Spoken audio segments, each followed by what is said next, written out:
போகுமே நீங்கி போகுமே அன்பின் வல்லமையா உமதன்பின் வல்லமையா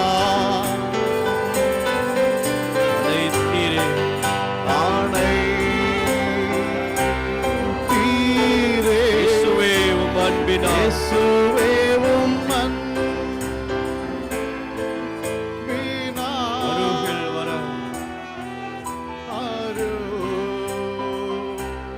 அருகில் வர கரத்தை உம் நீட்டும் கரத்தை நீட்டும்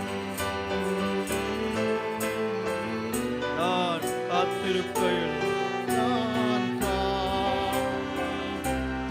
காத்திருக்கையில் கழுகை போல் பறந்து கழுகை போல் பாரந்திடுவே வழி என்னை நடத்தும் வழி நடத்தும் பரிசுத்த ஆவியே பரிசுத்த ஆவியே அன்பின் வல்லமையா உமதன்பின் வல்லமையா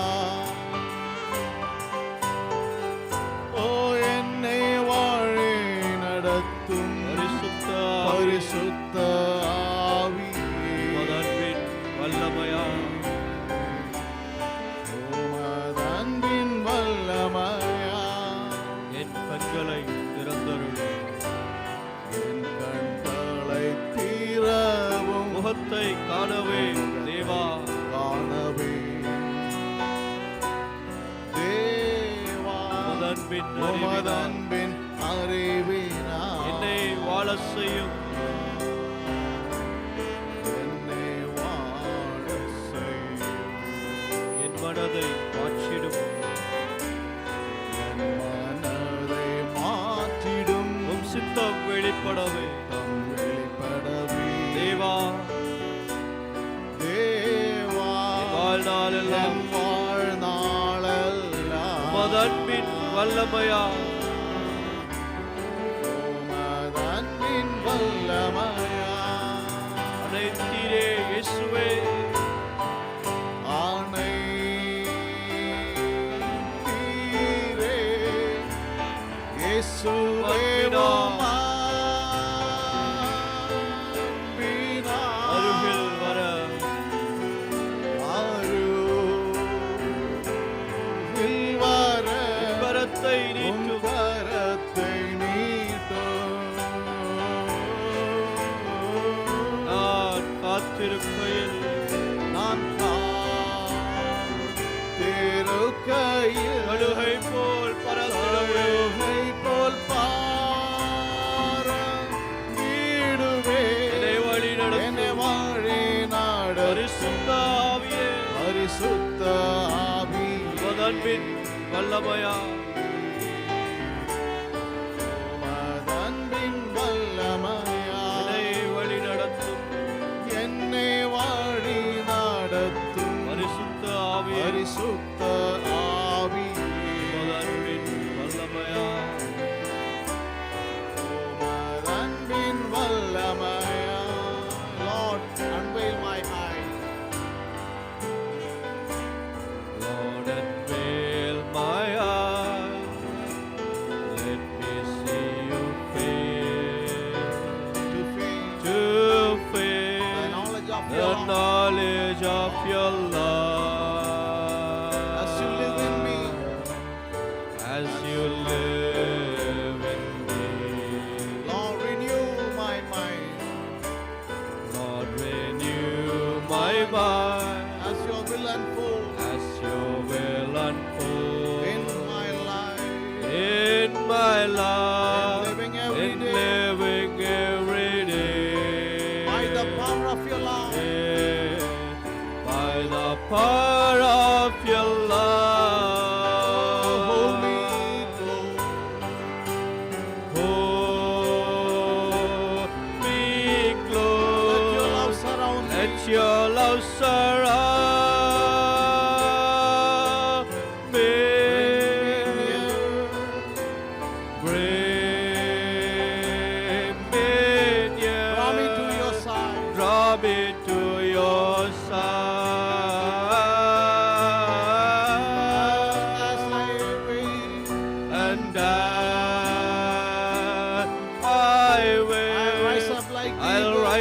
up like the And I will soar with you. and I will soar with you. Your spirit leads me on. In the power of your love. Hold me close. Let your love surround. Let your love surround Bring me near. me.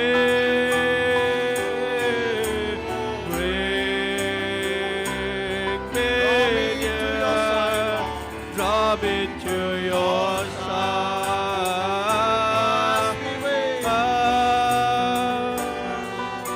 And as I wait, I'll rise up like the eagle, and I will soar with you.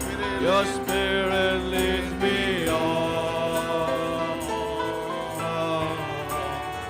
In the power of your love.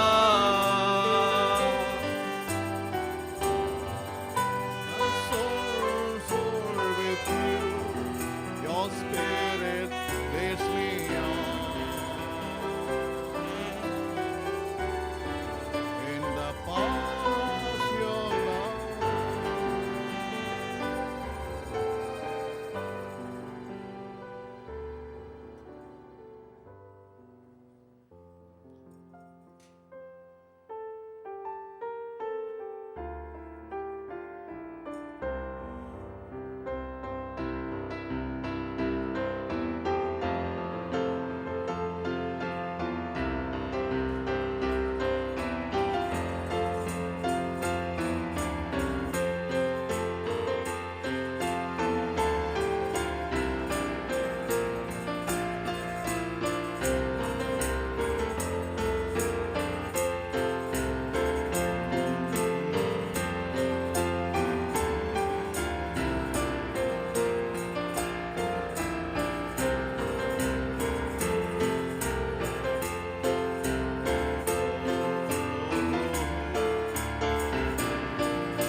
நம்பிக்கை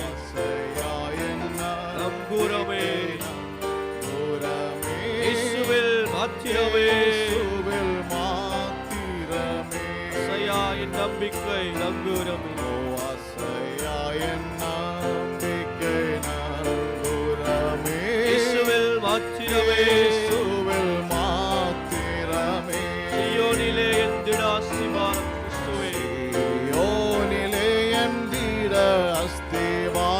கிறிஸ்துவே அவர் நான் என்றும் நம்பும் அவர் நான் என்றும் நம்பும் புயல் அடித்தாலும் அலை மோதினாலும்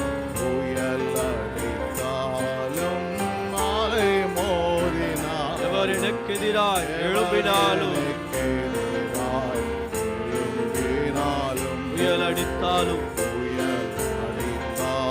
அலை மோதினாலும் எவர் எனக்கு எதிராய் எழும்பினாலும் என்ன எனக்கு எட்டாத உயரத்தில் எனக்கு எட்டாத உயரத்திலே எடுத்தவர் எடுத்தவர் நிறுத்திடுவார். நிறுத்திடுவார். எனக்கு எட்டாத உயரத்திலே எனக்கு எட்டாத உயரத்திலே எடுத்தவர் நிறுத்திடுவார். எடுத்தவர் நிறுத்திடுவார்.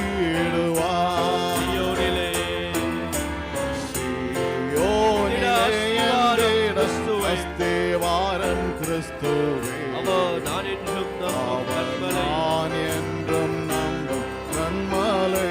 அவர் நான் என்றும் நம்பும் கன்மலை. அவர் நான் என்றும் நம்பும் கன்மலை.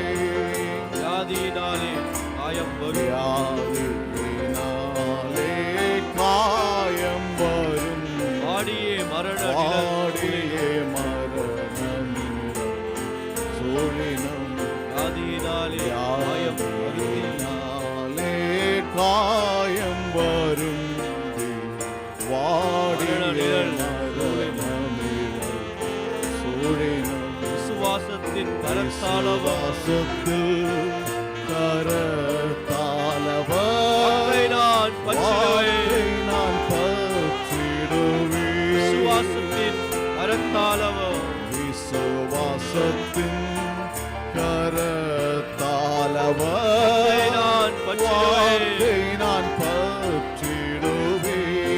சீயோனிலே சீயோனிலே அஸ்திபாரம் எந்திட கிறிஸ்துவே. அஸ்திபாரம் கிறிஸ்துவே. அவர் நான் என்றும் நம்பும் கன்மலை. அவர் நான் என்றும் நம்பும் கன்மலை. அவர் நான் என்றும் நம்பும் கன்மலை. அவர் நான் என்றும் நம்பும் கன்மலை.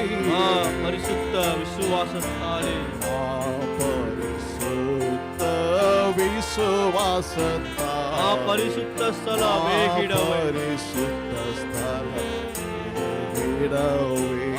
பரிசுத்த விசுவாசத்தால் பரிசுத்த விசுவாசத்தால் பரிசுத்த ஸ்தலம் மேகிடவே. பரிசுத்த ஸ்தலம் மேகிடவே. இறைவழியாய் தம் சரீரத்தினால் இறைவழியாய் தும் சரீரத்தினால் இறந்தாரே தூய வழி. இறந்தாரே தூய வழி. இறைவழியாய் தம் சரீரத்தினால் இறைவழியாய் தும் சரீரத்தினால் இறந்தாரே தூய வழி. இறந்தாரே தூய வழி. சீயோனிலே சீயோனிலே எந்திட அஸ்திவாரம் கிறிஸ்துவே. அவர் நான் என்றும் நம்பும் கன்மலை. அவர் நான் என்றும் நம்பும் கண்மலை. அவர் நான் என்றும் நம்பும் கன்மலை. அவர் நான் என்றும் நம்பும் கண்மலை. நான் விசுவாசிப்போர் இன்னார் என்று அறிவேன். விசுவாசிப்போரின் நாரங்காரி என்னையே படைத்திட்டேன் அவர் கரத்தில். படைத்திட்டேன் அவர் கரத்தில். நான் விசுவாசிப்போர் விசுவாசிப்போரின் நாரங்காரி என்னையே படைத்திட்டேன் அவர் என்னையே கரத்தில். படைத்திட்டேன் அவர் கரத்தில். முடிவு வர என்னை நடத்திடுவார். வரை என்னை நடத்திடுவார். சுமாய் ரட்சிப்பாரே. சுமாய் ரட்சிப்பாரே. முடிவு வர என்னை நடத்திடுவார். முடிவு வரை என்னை நடத்திடுவார். சுமாய் ரட்சிப்பாரே. சுமாய் ரட்சிப்பாரே. சீயோனிலே சீயோனிலே எந்திட அஸ்திவாரம் கிறிஸ்துவே. அவர் நான் என்றும் நம்பும் அவர் கன்மலை. நான் என்றும் நம்பும் கண்மலை. அவர் நான் என்றும் நம்பும் கன்மலை. அவர் நான் என்றும் நம்பும் கண்மலை. All things are possible. Only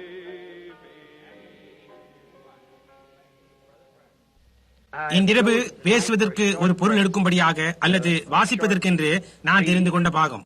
கர்த்தருக்கு சித்தமானால் ஒரு பேசும் பொருளை நமக்கு தரும்படியாக பரிசுத்த மத்தேயு 13ஆம் அதிகாரம் 24 முதல் 30 வரை நாம் வாசிப்போம். அது மட்டுமில்லாமல் 36 இருந்தும் 40 வரையும் சில நிமிடங்கள் நான் வாசிக்க விரும்புகிறேன்.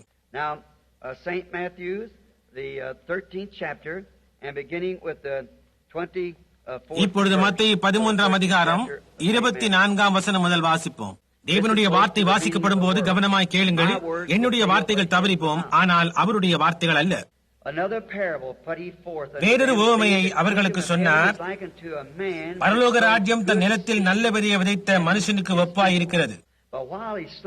மனுஷர் நித்திரை பண்ணுகையில் அவனுடைய சத்துரு வந்து கோதுமைக்குள் களைகளை விதித்து விட்டு போனான். பயிரானது வளர்ந்து கதிர்விட்ட போது களைகளும் காணப்பட்டது. வீட்டெஜமானுடைய வேலைக்காரர் அவனிடத்தில் வந்து, ஆண்டவனே, நீர் உமது நிலத்தில் நல்ல விதையை விதைத்தீர் அல்லவா? பின்னே அதில் களைகள் எப்படி உண்டானது என்றார்கள். அதற்கு அவன், சத்துரு அதை செய்தான் என்றான். அப்பொழுது வேலைக்காரர், நாங்கள் போய் அவைகளை பிடுங்கி போட உமக்கு சித்தமா என்று கேட்டார்கள். அதற்கு அவன், வேண்டாம், களைகளை பிடுங்கும் போது நீங்கள் கோதுமையும் கூட வேரோட பிடுங்காதபடிக்கு இரண்டையும் அறுப்பு மட்டும் வளர விடுங்கள்.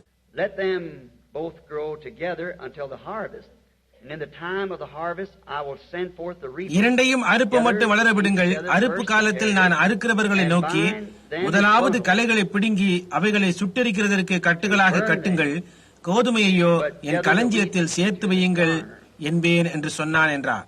நீங்கள் கவனிப்பீர்களானால் முதலாவது களைகளை ஒன்று சேர்த்து கட்டுகளாக கட்டுங்கள் என்று இருக்கிறது. இப்பொழுது இதை வாசிக்கையில் ஏதோ வினோதமானது ஒன்று எனக்கு வந்தது. அந்த ஒரு நாள் இரவு நான் ஜெபத்தில் கேட்டலினா மலையின் மேல் உட்கார்ந்து கொண்டிருந்தேன். அப்பொழுது நான் இன்றிரவு பேச வேண்டும் என்றிருக்கின்ற இந்த பொருளை குறித்து நான் பேச எந்த வார்த்தையை எடுத்து உபயோகப்படுத்தலாம் என்று சிந்திக்கலானேன். நான் கீழே போய் முரண்பாடு என்ற வார்த்தையை கண்டேன். ஆகவே அகராதியை எடுத்து இவ்வார்த்தையின் அர்த்தம் என்னவா இருக்கும் என்று ஆராய்ந்து பார்த்தேன். ஆங்கில அகராதி ஆகிய வெப்சைட் சொல்லுகிறபடி முரண்பாடாய் விதைத்தல் அல்லது எதிரிடையாய் இருப்பது என்று அர்த்தமாகும். முரண்பாடானதை, ஏதோ வித்தியாசமானதை விதைக்கிறது அல்லது ஏற்கனவே இருந்ததற்கு முற்றிலும் எதிரிடையாய் இருப்பது. ஆகவே இன்றிரவு நான் பேச எடுத்துக்கொண்ட செய்தியை முரண்பாடான வித்து என்று அழைக்க கருதினேன். அதை நாம் அணுகுகின்ற இந்த வேளையிலே கர்த்தர் தம்முடைய வார்த்தையை ஆசீர்வதிப்பார் என்று நம்புகிறேன். 36ஆம் வசனம் முதல் 43ஆம் வசனம் வரை அவர் அதன் அர்த்தத்தை, எப்படி இந்த விதையானது முதிர்ச்சி அடைந்தது என்பதையும் வியாக்கியானம் செய்தார் என்பதை நாம் அறிவோம். அதை நாம் பார்க்கின்ற இந்த நேரத்திலே நாம் அதையும் கூட வாசிப்போம். 36ஆம் வசனம் முதல் 43 வரை. அப்பொழுது இயேசு ஜனங்களை அனுப்பிவிட்டு வீட்டுக்கு போனார். அவருடைய சீஷர்கள் அவரிடத்தில் வந்து, நிலத்தின் களைகளை பற்றி உவமையை எங்களுக்கு வெளிப்படுத்த வேண்டும் என்று கேட்டார்கள். அவர் பிரதியுத்தரமாக, நல்ல விதை விதைக்கிற மனுஷகுமாரன், நிலம் உலகம், நல்ல விதை ராஜ்யத்தின் புத்திரர், களைகள் பொல்லாங்கனுடைய புத்திரர்.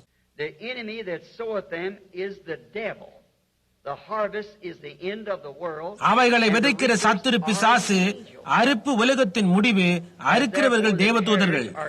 ஆதலால் களைகளை சேர்த்து அக்னியால் சுட்டெரிக்கிறது போல இவ்வுலகத்தின் முடிவிலே நடக்கும். மனுஷகுமாரன் தம்முடைய தூதர்களை அனுப்புவார். அவர்கள் அவருடைய ராஜ்யத்தில் இருக்கிற சகல இடரல்களையும் அக்கிரமம் செய்கிறவர்களையும் சேர்த்து அவர்களை அக்கினி சூளையிலே போடுவார்கள். அங்கே அழுகையும் பற்கடிப்பும் உண்டாயிருக்கும். அப்பொழுது நீதிமான்கள் தங்கள் பிதாவின் ராஜ்யத்திலே சூரியனை போல பிரகாசிப்பார்கள். கேட்கதற்கு காதுள்ளவன் கேட்க கடவன். அந்த ஓமைக்கு இயேசு தாமே விளக்கத்தை அங்கே தருகின்றார். ஆகவே இதனுடைய அர்த்தம் என்னவென்பதை நாம் அறிவோம். இப்பொழுது நாம் விதைக்கிறதும் அறுக்கிறதுமான இவைகளை நாம் அணுகும் போது அவர் அதை வியாக்கியானிக்கிறார்.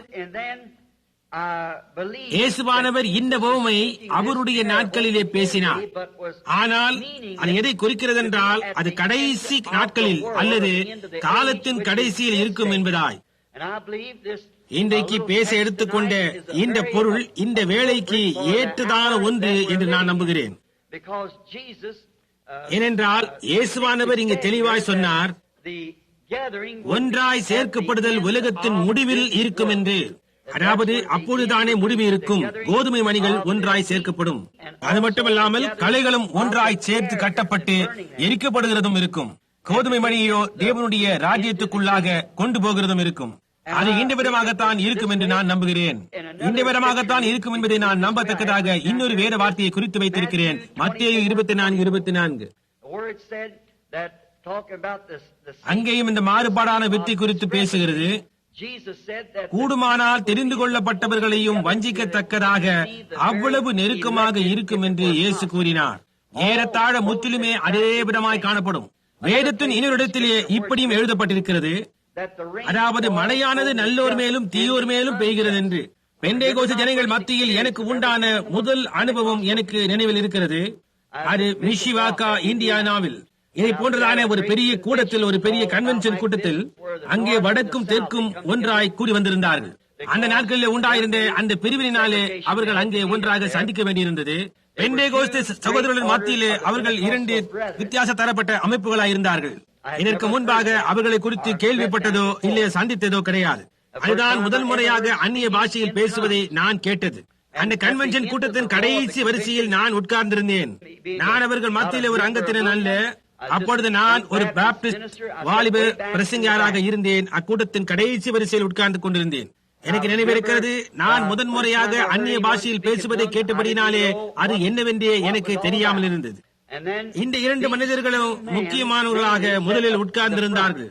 ஒருவன் அந்நிய பாஷையிலே பேசுவான், இன்னொருவன் அவன் பேசினதற்கு வியாக்கியானம் சொல்லுவான். அங்கே அச்சனமே என்னாலே இயன்றவர் என வேதத்தை இப்படியும் அப்படியுமாக பெருட்டி பார்த்தேன். அப்படி பார்த்தபோது நான் கண்டறிந்த காரியம் என்னவென்றால், அவைகள் செய்வதெல்லாம் வேதத்தின்படியாக தான் இருந்தது. பரிசுத்த ஆவியானவர் வேத வார்த்தைகளின்படியா எப்படி கிரியை செய்வாரோ அப்படியே அது இருந்தது. சரியாக அதற்கு பிறகு ஒரு நாள் நான் ஒரு சோள கோதுமையின் வயலிலே உட்கார்ந்து கொண்டிருந்தேன். எனக்கு ஒரு படுக்கையை வாங்கிக் கொள்ளத்தக்கதான போதுமான பணம் இல்லாதபடினாலே அங்கே படுத்திருந்தேன். வீடு திரும்புவதற்கு மட்டுமே தேவையான பணம் என்னிடத்திலே இருந்தது. காலையில் என்னுடைய ஆகாரத்திற்காக நான் ஒரு சில பிஸ்கட்டுகளை வாங்கி சாப்பிட்டேன். அவர்களோடு சேர்ந்து புசிக்கும்படியாக நான் அழைக்கப்பட்டிருந்தேன். ஆனால் அதற்கு தேவையான பணத்தை கொடுக்க என்னிடம் பணம் இல்லை. அந்த நாட்கள் 1933ஆம் வருஷம். மிகவும் பண மதிப்பு கஷ்டமான ஒரு நேரம். அந்த நாட்களிலே காலம் தள்ளுவது மிகவும் கஷ்டமான காரியம். ஆனால் அவர்களோடு சாப்பிட எனக்கு விருப்பம் இல்லை. அவர்களிடத்தில் என்ன இருக்கிறது என்று அறிய விரும்பினேன். என்னிடத்தில் இல்லாத எதையோ அவர்கள் உடையவர்களாய் இருந்தார்கள். அடுத்த நாள் காலையில் அவர்கள் ஊழியக்காரர்கள் ஒவ்வொருவரும் மேடைக்கு வந்து, நீங்கள் யார், எங்கிருந்து வந்தீர்கள் என்று உங்களை அறிமுகப்படுத்திக் கொள் என்று அழைப்பு விடுத்தார்கள். நான் வில்லியம் பிரென்னாம், சுவிசேஷகன், ஜெஃபர்சன் வில்லிருந்து வந்திருக்கிறேன் என்று சொல்லிவிட்டு உட்கார்ந்தேன். அந்த நாளிலே காணப்பட்ட ஊழியக்காரர்களிலே நான் மிகவும் வாலிபனாயிருந்தேன். அடுத்த நாள் பேசும்படியாக என்னை மேடைக்கு அழைத்தார்கள். அதன் பின்னர் நான் பேசின பிறகு எனக்கு அது மிகவும் ஒரு அருமையான நேரமாயிருந்தது. பலதரப்பட்ட ஜனங்கள் அவர்கள் சபைக்கு என்னை அழைப்பதை நான் அங்கே கண்டேன். அதன் பிறகு நான் மட்டும் அந்த 2 முக்கியமான மனுஷர், ஒருவன் அந்நிய பாஷையில பேச இன்னொருவன் வியாக்கியானம் செய்தானே, அந்த நிலைக்கு நான் மட்டும் வந்துவிட்டால் என்று நான் நினைத்தேன். அந்த எண்ணமானது இருதயத்துக்குள்ளாக அவ்வளவா எரிந்து கொண்டிருந்தது. அது எனக்கு மிகவும் அவசியமாய் தேவைப்பட்டது. நான் ஆரம்பத்தில் சொன்னது போன்று, நீங்கள் உங்கள் மேல் இழுத்து மூடிக்கொள்ளத்தக்கதான ஒரு சிறு வரம், வரங்களும் அழைப்பும் மனம் திரும்புதல் இல்லாமலேயே உனக்கு உண்டு. மாறாதவைகள் உன் ஜீவிய காலம் முழுவதும் நீ அதை உடையவனாயிருப்பாய். அவைகள் தேவனுடைய வளங்களாய் இருக்குமானால் நீ அவைகளோடு பிறந்திருக்கின்றாய். ஆகவே நான் ஒரு சிறு குழந்தையாய் இருந்ததிலிருந்தே அது எனக்கு சம்பவித்தது. என்னை ஜீவிய காலமாய் அறிந்தவர்கள் யாவரும் அது உண்மை என்று அறிவார்கள். அப்பொழுது அது என்னவென்று எனக்கு தெரியவே தெரியாது. தரிசனம் என்று அழைப்பார்கள், அது என்னவென்று எனக்கு தெரியாது. ஆனால் நான் மட்டும் அவர்களோடு பேச முடிந்தால் என்று நான் நினைத்தேன். அந்த கட்டிடத்தில் இருந்த ஆவியானது உண்மையாகவே தேவனுடைய ஆவி போன்று உணரப்பட்டது. ஆகவே நான் அவர்களில் ஒருவரோடு பேசி ஒரு சில கேள்விகளை கேட்டேன். அவன் ஒரு அசல் கிறிஸ்தவனாயிருந்தான். அதை குறித்து எவ்வித ஐயமும் இல்லை. அந்த மனிதன் ஒரு உண்மையான விசுவாசி. அந்த இன்னொரு மனுஷனோ, நான் அவனோடு பேசின போது இதுவரையிலும் அவனை போன்ற ஒரு மாய்மாலக்காரனை நான் சந்தித்ததே கிடையாது என்பதை கண்டேன். அவனுடைய மனைவி ஒரு பொன்னிற தலைமயிரை உடையவள். ஆனால் அவனுக்கு கருத்த மயிரை உடைய ஒரு ஸ்திரீயின் மூலமாக 2 குழந்தைகள் உண்டாயிருந்தன. நான் நினைத்தேன், சரி, இப்பொழுது என்ன, எனக்கு எல்லாம் ஒரே குழப்பமாய் இருக்கிறது என்று. நான் ஒரு அடிப்படை தத்துவக்காரன். ஒன்று, அது வார்த்தையாய் இருக்க வேண்டும், இல்லை என்றால் அது சரியானதல்ல. எனக்கு தெரிந்திருக்கின்றபடி எல்லாவற்றின்படியேயும் ஒருவனின் காரியம் அசலாய் உண்மையானதாய் காணப்பட்டது. அடுத்தவனுடையதோ ஒன்று பிரயோஜனமற்றதாய் இருந்தது. ஆனால் ஆவி 2 பேரிலும் விழுந்தது. அது எப்படி இருக்க முடியும்? அது என்னை குழப்பத்துக்குள்ளாக்கியது. 2 வருடங்கள் கழித்து நான் வழக்கமாக ஜெபம் செய்கின்ற ஒரு குகைக்கு போய் ஜெபித்துக் கொண்டிருந்தேன். குகைக்குள்ளே தூசி படிந்தவனாய் ஒரு நாள் மத்தியான வேளையிலே வெளியே நடந்து வந்து ஒரு மரத்துண்டின் மீது என் வேதத்தை வைத்து நின்றபோது காற்றானது அடித்து பக்கங்களை புரட்டி எபிரேயர் 6ஆம் அதிகாரத்தில் நிறுத்தியது. இப்படியா அது சொல்லுகிறது, அதாவது கடைசி நாட்களில் ஒருமுறை சத்தியத்தை விட்டு பின்வாங்கி போனால் மனம் திரும்புவதற்கு ஏதுவாய் அவர்களை மறுபடியும் புதுப்பிக்கிறது கூடாத காரியம் என்று. அதற்கு பிறகு பாவத்திற்காக பலியே இல்லையே. எப்படி முச்செடிகளும் முட்பூண்டுகளும் புறக்கணிக்கப்படத்தக்கதாக மிக நெருக்கத்தில் இருக்கிறது, அவைகளின் முடிவு சுட்டரிக்கப்படுவதாய் இருக்கிறது. ஆனால் மழையானது பூமியின் மேல் அடிக்கடி வந்து அவைகளுக்கு நீர்ப்பாய்ச்சி வளரச் செய்கிறது. ஆனால் முட்களும் குறுக்கும் தள்ளப்படுகிறது, கோதுமையோ சேர்த்துக் கொள்ளப்படுகிறது என்று 6ஆம் அதிகாரம் சொல்லுகிறது. அது காற்றடித்ததினால் அந்த புத்தகம் திறந்தது என்று நான் நினைத்தேன்.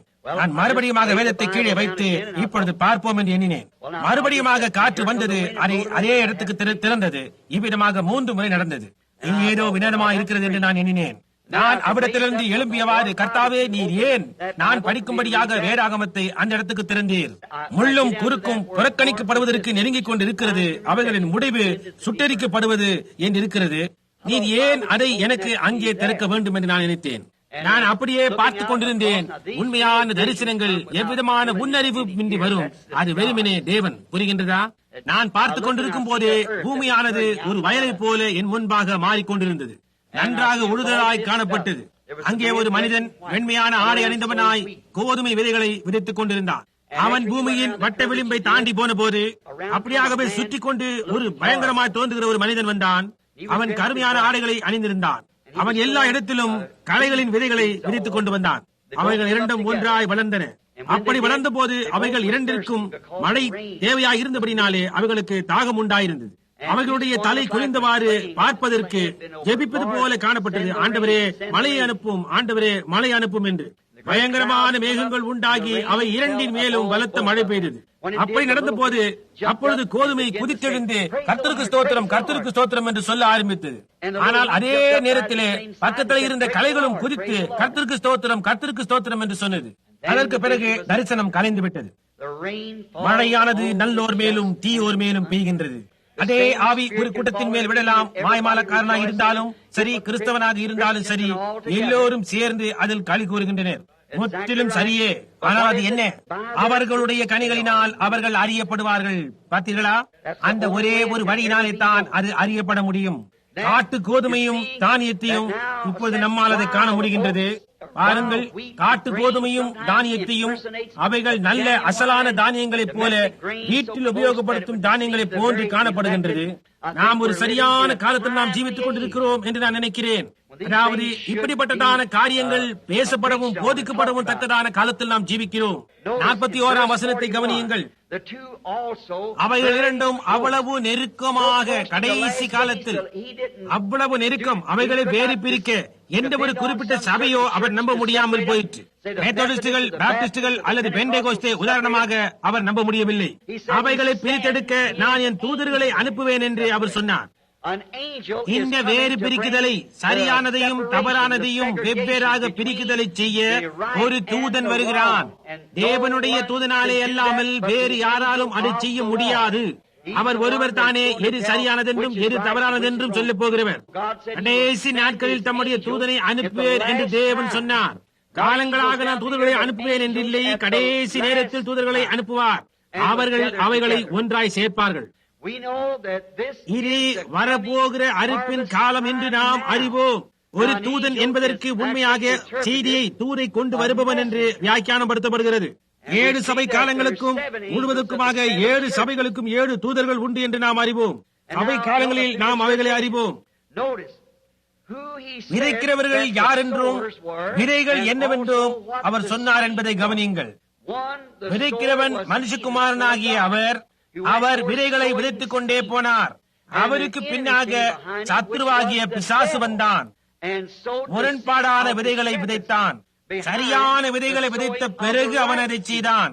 நண்பர்களே, இக்காரியமானது உலகம் நமக்கு உண்டானதிலிருந்து காலாகாலமாக நடந்து கொண்டு வருகின்றது. சரியாக அப்படியே ஆரம்பத்தில் இருந்தே இதே காரியத்தை துவக்கி இருக்கிறது. தேவனுடைய விதை, தேவனுடைய வார்த்தை என்று அவர் சொல்லி இருக்கிறார். இயேசு ஒரு குறிப்பிட்ட இடத்தில் சொல்லி இருக்கிறார்.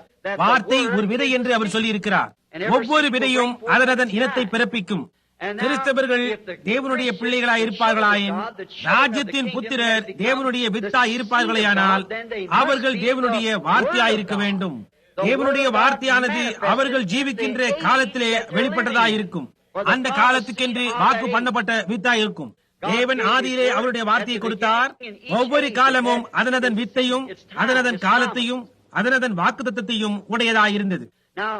நோவா காட்சியில் வந்தபோது அவன் தானே அந்த காலத்திற்கான தேவனுடைய வார்த்தையாய் தேவனுடைய வித்தாய் இருந்தான். மோசே வந்தபோது அவனால் நோவாவின் செய்தியோடு கூட வர முடியவில்லை. அது கிரியையும் செய்யாது. ஏனென்றால் அவன் தானே அவன் நாட்களின் தேவனுடைய வித்தாய் இருந்தான். பிறகு கிறிஸ்து வந்தபோது அவரால் நோவாவின் அல்லது மோசையின் செய்தியோடு கூட வர முடியவில்லை. அது அவருடைய நேரம். ஏனென்றால் ஒரு கன்னிகை கர்ப்பவதி ஆகிய வேண்டிய நேரம். அவள் ஒரு குமாரனை பெறுவாள். அவர் மேசியாவாய் இருப்பார். நாம் லூத்தரின் காலம், வெஸ்லியின் காலம், மெத்தடிஸ்டின் காலம், இப்படியாய் பெந்தேகோஸ்தின் காலம் வரைக்கும் ஜீவித்து வந்தோம். ஒவ்வொரு காலத்திலும் தேவனுடைய வாக்குத்தத்தம் கொடுக்கப்பட்டுள்ளது. அந்த காலத்துக்கு கொடுக்கப்பட்ட அந்த வாக்குத்தத்தமான வார்த்தையை வெளிப்படுத்துகின்ற அந்த காலத்தின் ஜனங்களே வித்தாய் இருக்கிறார்கள். அவர்களே ராஜ்யத்தின் புத்திரர் என்று இங்கே இயேசுவானவர் சொன்னபடியாயுள்ளது. அது சரியே.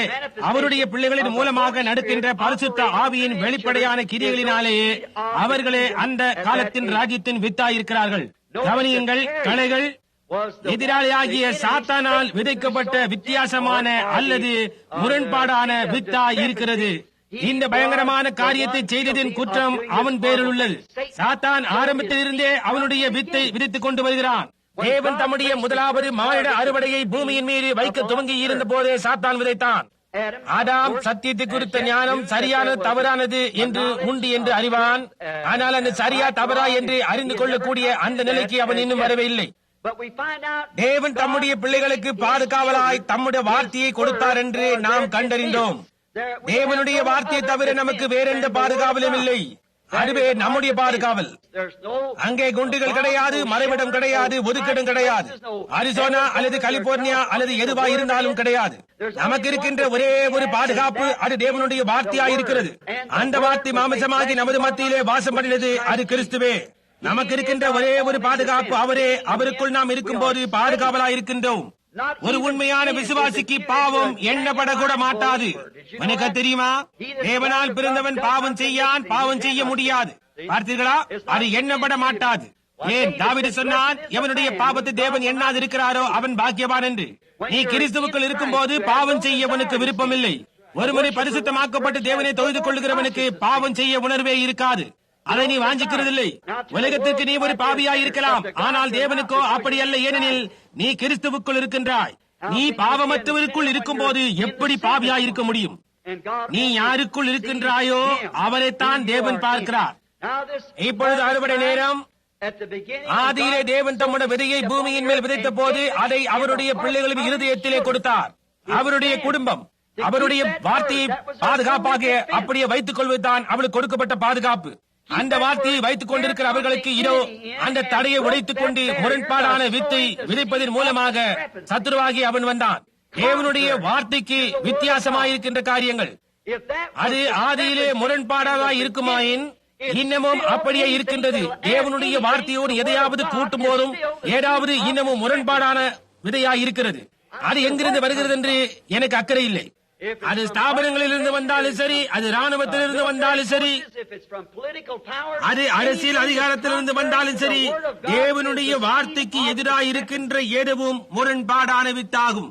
ஒரு மனுஷன் எளிமை நின்று தான் ஒரு சுவிசேஷன் என்று சொல்லிக் கொண்டு அற்புதங்களின் காலம் கடந்து போயிற்று என்று சொல்வானேயானால் அதுதான் முரண்பாடான வித்தாகும். ஒரு மனிதன் எளிமை நின்று தன்னை ஒரு ஊழியக்காரன் என்று சொல்லிக் கொண்டு எங்கோ இருக்கின்ற ஒரு சபைக்கு போகிறேன் என்று சொல்லிக் கொண்டு மாம்ச சரீரத்தை தவிர எல்லா விதத்திலும் இயேசு கிறிஸ்து அப்படியே நேற்று மீண்டும் என்று மாறதவராய் இருக்கிறார் என்பதை விசுவாசியாமல் போவானேயானால் அதுதான் முரண்பாடான வித்து. அற்புதங்களும் அப்போஸ்தல காலமும் கடந்து விட்டது என்று அவன் சொல்வானேயானால் அதுதான் முரண்பாடான வித்து. தெய்வீக சுகம் என்ற ஒரு காரியமே இல்லை என்று அவன் சொல்வானேயானால் அதுதானே முரண்பாடான வித்து. உலகம் அவைகளால் நிறைந்திருக்கின்றது. அவைகள் பலுகி பெருகி கோதுமையை மூச்சு திணறச் செய்கிறது. முதலாவதாக முரண்பாடான வித்தை விதைத்தவன் பிசாசு என்று குறிக்கப்பட்டுள்ளான். அது ஆதியாகமம் 1ஆம் அதிகாரத்தில் இருக்கிறது என்று நாம் அறிவோம். அங்கேயும் இங்கே மத்திய சுவிசேஷத்தின் அதிகாரத்திலும் இயேசு தம்முடைய வார்த்தைக்கு முரண்பாடான எதையும் பிசாசு என்று குறிப்பிட்டார். இந்த 1956ஆம் வருஷத்திலும் முரண்பாடாக விதைக்கிற எதுவும் தேவனுடைய எழுதப்பட்ட வார்த்தைக்கு எதிரடையாக அல்லது அதற்கு ஏதாவது தனிப்பட்ட வியாக்கியானத்தை அளிப்பதும் முரண்பாடான வித்தாகும். தேவன் அதன் கனத்தை கொடுக்க மாட்டார். அவரால் முடியாது. அது சேராது. அது நிச்சயமாக முடியாது. அது கடுகு விதையை போன்றது. எதனோடு கூட சேராது. அதை கலப்பாக்க முடியாது. அது அசல் மூலமாய் இருக்க வேண்டும். முரண்பாடான வித்து. தேவன் தம்முடைய வித்தை ஏதேன் தோட்டத்தில் விதித்த போது அது ஒரு ஆபேலை கொண்டு வந்தது என்பதை நாம் கண்டோம். ஆனால் சாத்தான் அவனுடைய முரண்பாடான வித்தை விதித்த போது அது காயீனை கொண்டு வந்தது என்று கண்டோம். ஒன்று நீதியான ஒருவனை கொண்டு வந்தது, இன்னொன்று அநீதியான இன்னொருவனை கொண்டு வந்தது. ஏனென்றால் ஏவாள் முரண்பாடான வித்துக்கு அவள் செவி கொடுத்தபடியினாலே, தேவனுடைய வார்த்தைக்கு எதிரடியாய் இருந்தபடியினாலும் பாவம் என்ற உருளையை அப்பொழுதே அது சுழல ஆரம்பித்தது. அன்றிலிருந்து சுற்றி கொண்டே இருக்கின்றது. தேவனுடைய தூதர்கள் வந்து அவர்களை வேறு பிரிக்கும் மட்டாய் அது தீராது. தேவன் அவருடைய பிள்ளைகளை அவருடைய ராஜ்யத்திற்குள் கொண்டு போகிறார். களைகளோ சுட்டெரிக்கப்படும். அந்த 2 திராட்சை கொடிகளையும் கவனியுங்கள். நமக்கு மட்டும் இன்னும் கொஞ்சம் நேரம் இருக்குமானால் இதன் முக்கிய காரியங்களை யாவற்றையும் நாம் பார்க்கலாம். நாம் இன்னும் சில நிமிஷங்களுக்குள்ளாக நேரடியாக வியாஜத்திற்காக ஜெபிக்க போகலாம். கவனியுங்கள், அவர்களுடைய வித்துக்கள் சேர்ந்து சரியாக தேவன் மத்தேயு 13 சொன்னபடியே வளர்ந்து வந்தது. இன்றிரவு நாம் மத்தேயிலிருந்து தியானிப்பதற்கு எடுத்துக்கொள்வோம். அப்படியே சேர்ந்து வளர விடுங்கள். காயீன் நோத்தனு பட்டணத்திற்கு போய் தனக்கு ஒரு மனைவியை தெரிந்து கொண்டு மணந்து கொண்டான். ஆபேல் கொலை செய்யப்பட்டான். அவனுடைய ஸ்தானத்தை எடுக்க தேவன் சேர்த்து எழுப்பினார். இப்படியாக தவறான சரியானதுக்கிடையே தலைமுறையானது தொடர ஆரம்பித்தது. அவர்கள் ஒவ்வொருவரும் காலங்கள் தோறும் ஒன்றாக சேர்க்கப்பட்டனர். அவர்கள் அவ்வளவு அக்கிரமமாய் போனபடினாலே தேவன் அவர்களை அழிக்க வேண்டிய அளவுக்கு வந்துவிட்டது. இப்படியா இது தொடர்ந்து போய் 2 முடிவிலே முரண்பாடான வித்தும் தேவனுடைய வித்தும் அவைகளுடைய அசலான தலைமைகளை கொண்டு வந்தது. அது இயேசு கிறிஸ்துவிலும் யூதாஸ் காரியத்திலுமே முடிவிலே வந்தது. ஏனெனில் அவர் தேவனுடைய வித்தாயிருந்தார். அவரே தேவனுடைய சிருஷ்டிகளில் முதல் பேரானவர். அவர் தேவனை விட எந்த விதத்திலும் குறைந்தவர் அல்ல. ஆனால் யூதாஸ் காரியோத்தோ கேட்டின் மகனாக பிறந்தான். நரகத்திலிருந்து புறப்பட்டு வந்து நரகத்திற்கு திரும்பி போய்விட்டான். இயேசு கிறிஸ்து தேவனுடைய குமாரனும் வெளிப்படுத்தப்பட்ட தேவனுடைய வார்த்தையுமாயிருந்தார். யூதாஸ் காரியோத்து தன்னுடைய முரண்பாட்டிலே அவன் பிசாசின் வித்தாயிருந்தான். வஞ்சிக்கத்தக்கதாக வந்தான். துவக்கத்திலே அவனுடைய முன்னான தகப்பனாகிய காயினை போன்று உலகத்துக்கு வந்தான். யூதாசானவன் சபையை போன்று செய்ய வேண்டிய காரியங்களை யாவற்றையும் செய்தான். அவன் மன உத்தமமாக செய்யவில்லை. அவனுக்கு உண்மையாக விசுவாசமே இல்லை. இருந்திருந்தால் இயேசுவை அவன் காட்டிக் கொடுத்திருக்க மாட்டான். ஆனால் அவனோ முரண்பாடான அந்த வித்தை விதைத்தான். அவன் உலகத்தோடு நட்பு கொள்ளலாம் என்று நினைத்தான். அதே நேரத்திலே இயேசுவோடு நட்பு வைத்துக் கொள்ளலாம் என்று நினைத்தான். ஆனால் அதை குறித்து ஏதும் செய்ய அவனுக்கு காலம் கடந்ததாயிற்று. இறுதி நேரம் வந்தபோது அவன் இந்த கொடிய காரியத்தை செய்தபோது முன்னே போய் திரும்பி வருவதற்கு இடையே உள்ள அந்த பிரிக்கும் கோட்டை அவன் தாண்டி விட்டான். அவன் வஞ்சிக்கிறவனாக போய்க் கொண்டிருந்த அவ்வழியே அவன் தொடர்ந்து போக வேண்டியதாயிற்று. அவன் முரண்பாடான வித்தை விதைத்தான். அந்த நாட்களில் இருந்த பெரிய ஸ்தாபனத்தின் தயவை சம்பாதிக்க பிரயாசித்தான். அதாவது அந்நாட்களின் பரிசெயர் சதிசெயரோடு அவன் ஜனங்கள் மத்தியே புகழ் பெறவும் தனக்கு சிறிது பணத்தை சேர்த்துக் கொள்ளலாம் என்று எண்ணினான். அந்த முரண்பாட்டிற்குள் ஜனங்களை கொண்டு செல்ல காரணமா இல்லையா? மனுஷனிடத்தில் தயவை சம்பாதிக்க பிரயாசிக்கிறதை காட்டிலும் நாம் தேவனிடத்தில் தயவை சம்பாதிப்போம். மனிதனிடத்திலிருந்து அல்ல. இந்த முரண்பாடுகள் எல்லாம் அவனின் தலைமையாய் வந்தபோது அவன் அதைதான் செய்தான். இயேசு வார்த்தையாய் இருந்தார் என்று நாம் யாவரும் அறிவோம். ஏனெனில் யோவான் 1 ஆதியிலே வார்த்தை இருந்தது, அந்த வார்த்தை தேவனிடத்தில் இருந்தது, அந்த வார்த்தை தேவனாய் இருந்தது, அந்த வார்த்தை மாம்சமாகி நமது மத்தியிலே வாசம் பண்ணினார் என்று கூறுகின்றது. ஆனால் வார்த்தை ஒரு விதையா இருக்கின்றது. அந்த வார்த்தை மாம்சமாக மாறி நமது மத்தியிலே வாசம் செய்தது. யூதாஸ் எதிரியின் வித்தாயும் முரண்பாடான வித்தாயும் இருப்பானாயின் அதுவும் கூட மாம்சமாகி நமது மத்தியிலே யூதாஸ் காரியோத் என்ற நபரிலே வாசம் செய்தது. அவனுக்கு ஒருபோதும் உண்மையான ஒரு விசுவாசம் இருந்ததே இல்லை. அவன் வெறுமனே விசுவாசம் என்று நினைத்துக் கொண்டிருந்த காரியத்தை உடையவனாயிருந்தான். விசுவாசம் இருக்கின்றதாக, விசுவாசம் இருப்பது போன்று காணப்படும் விசுவாசம், அப்படி ஒரு காரியம் இருக்கின்றது.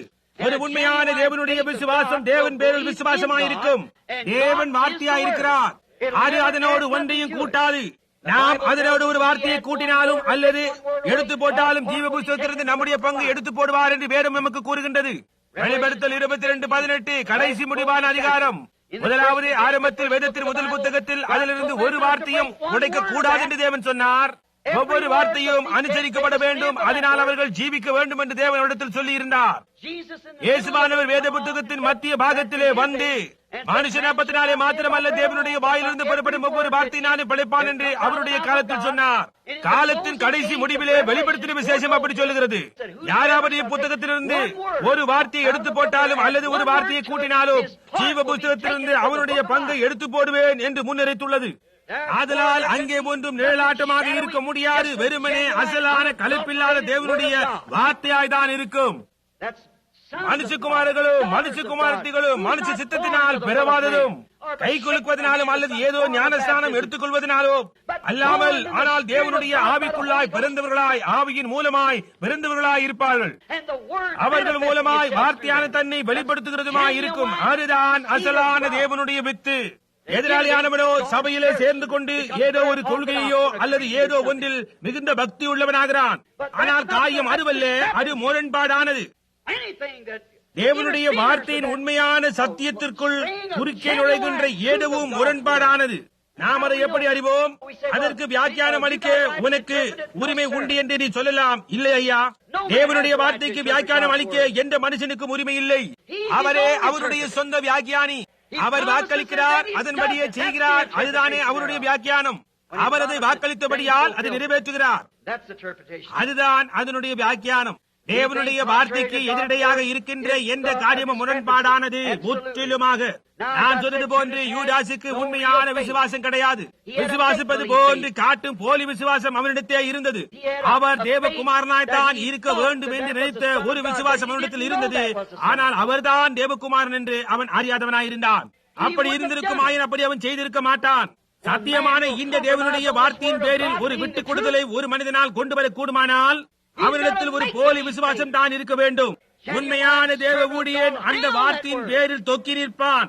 ஒரு சில இரவுகளுக்கு முன்னர் அரிசோபானில் ஒரு குறிப்பிட்ட ஊழியரிடத்திலே வந்து, அவர் இப்பட்டணத்தில் உள்ள ஒரு மிகவும் பெயர் பெற்ற ஒரு பள்ளியைச் சேர்ந்தவர், என்னிடத்தில் வந்து சில காரியங்களை நான் உங்களிடத்தில் சொல்லி சரிப்படுத்த விரும்புகிறேன், உமக்கு தருணம் கிடைக்கும் போது என்றான். எனக்கு தெரிந்த மட்டில் இதுதான் தக்க சமயம், இப்படி வாரும் என்று நான் சொன்னேன். அவர் அங்கே என்னிடத்தில் வந்து, சகோதரன் பிரணாமே, நீர் உண்மையும் மன உத்தமமாய் இருக்கிறீர், நீர் பிரயாசிக்கிறீர் என்று நான் விசுவாசிக்கிறேன்.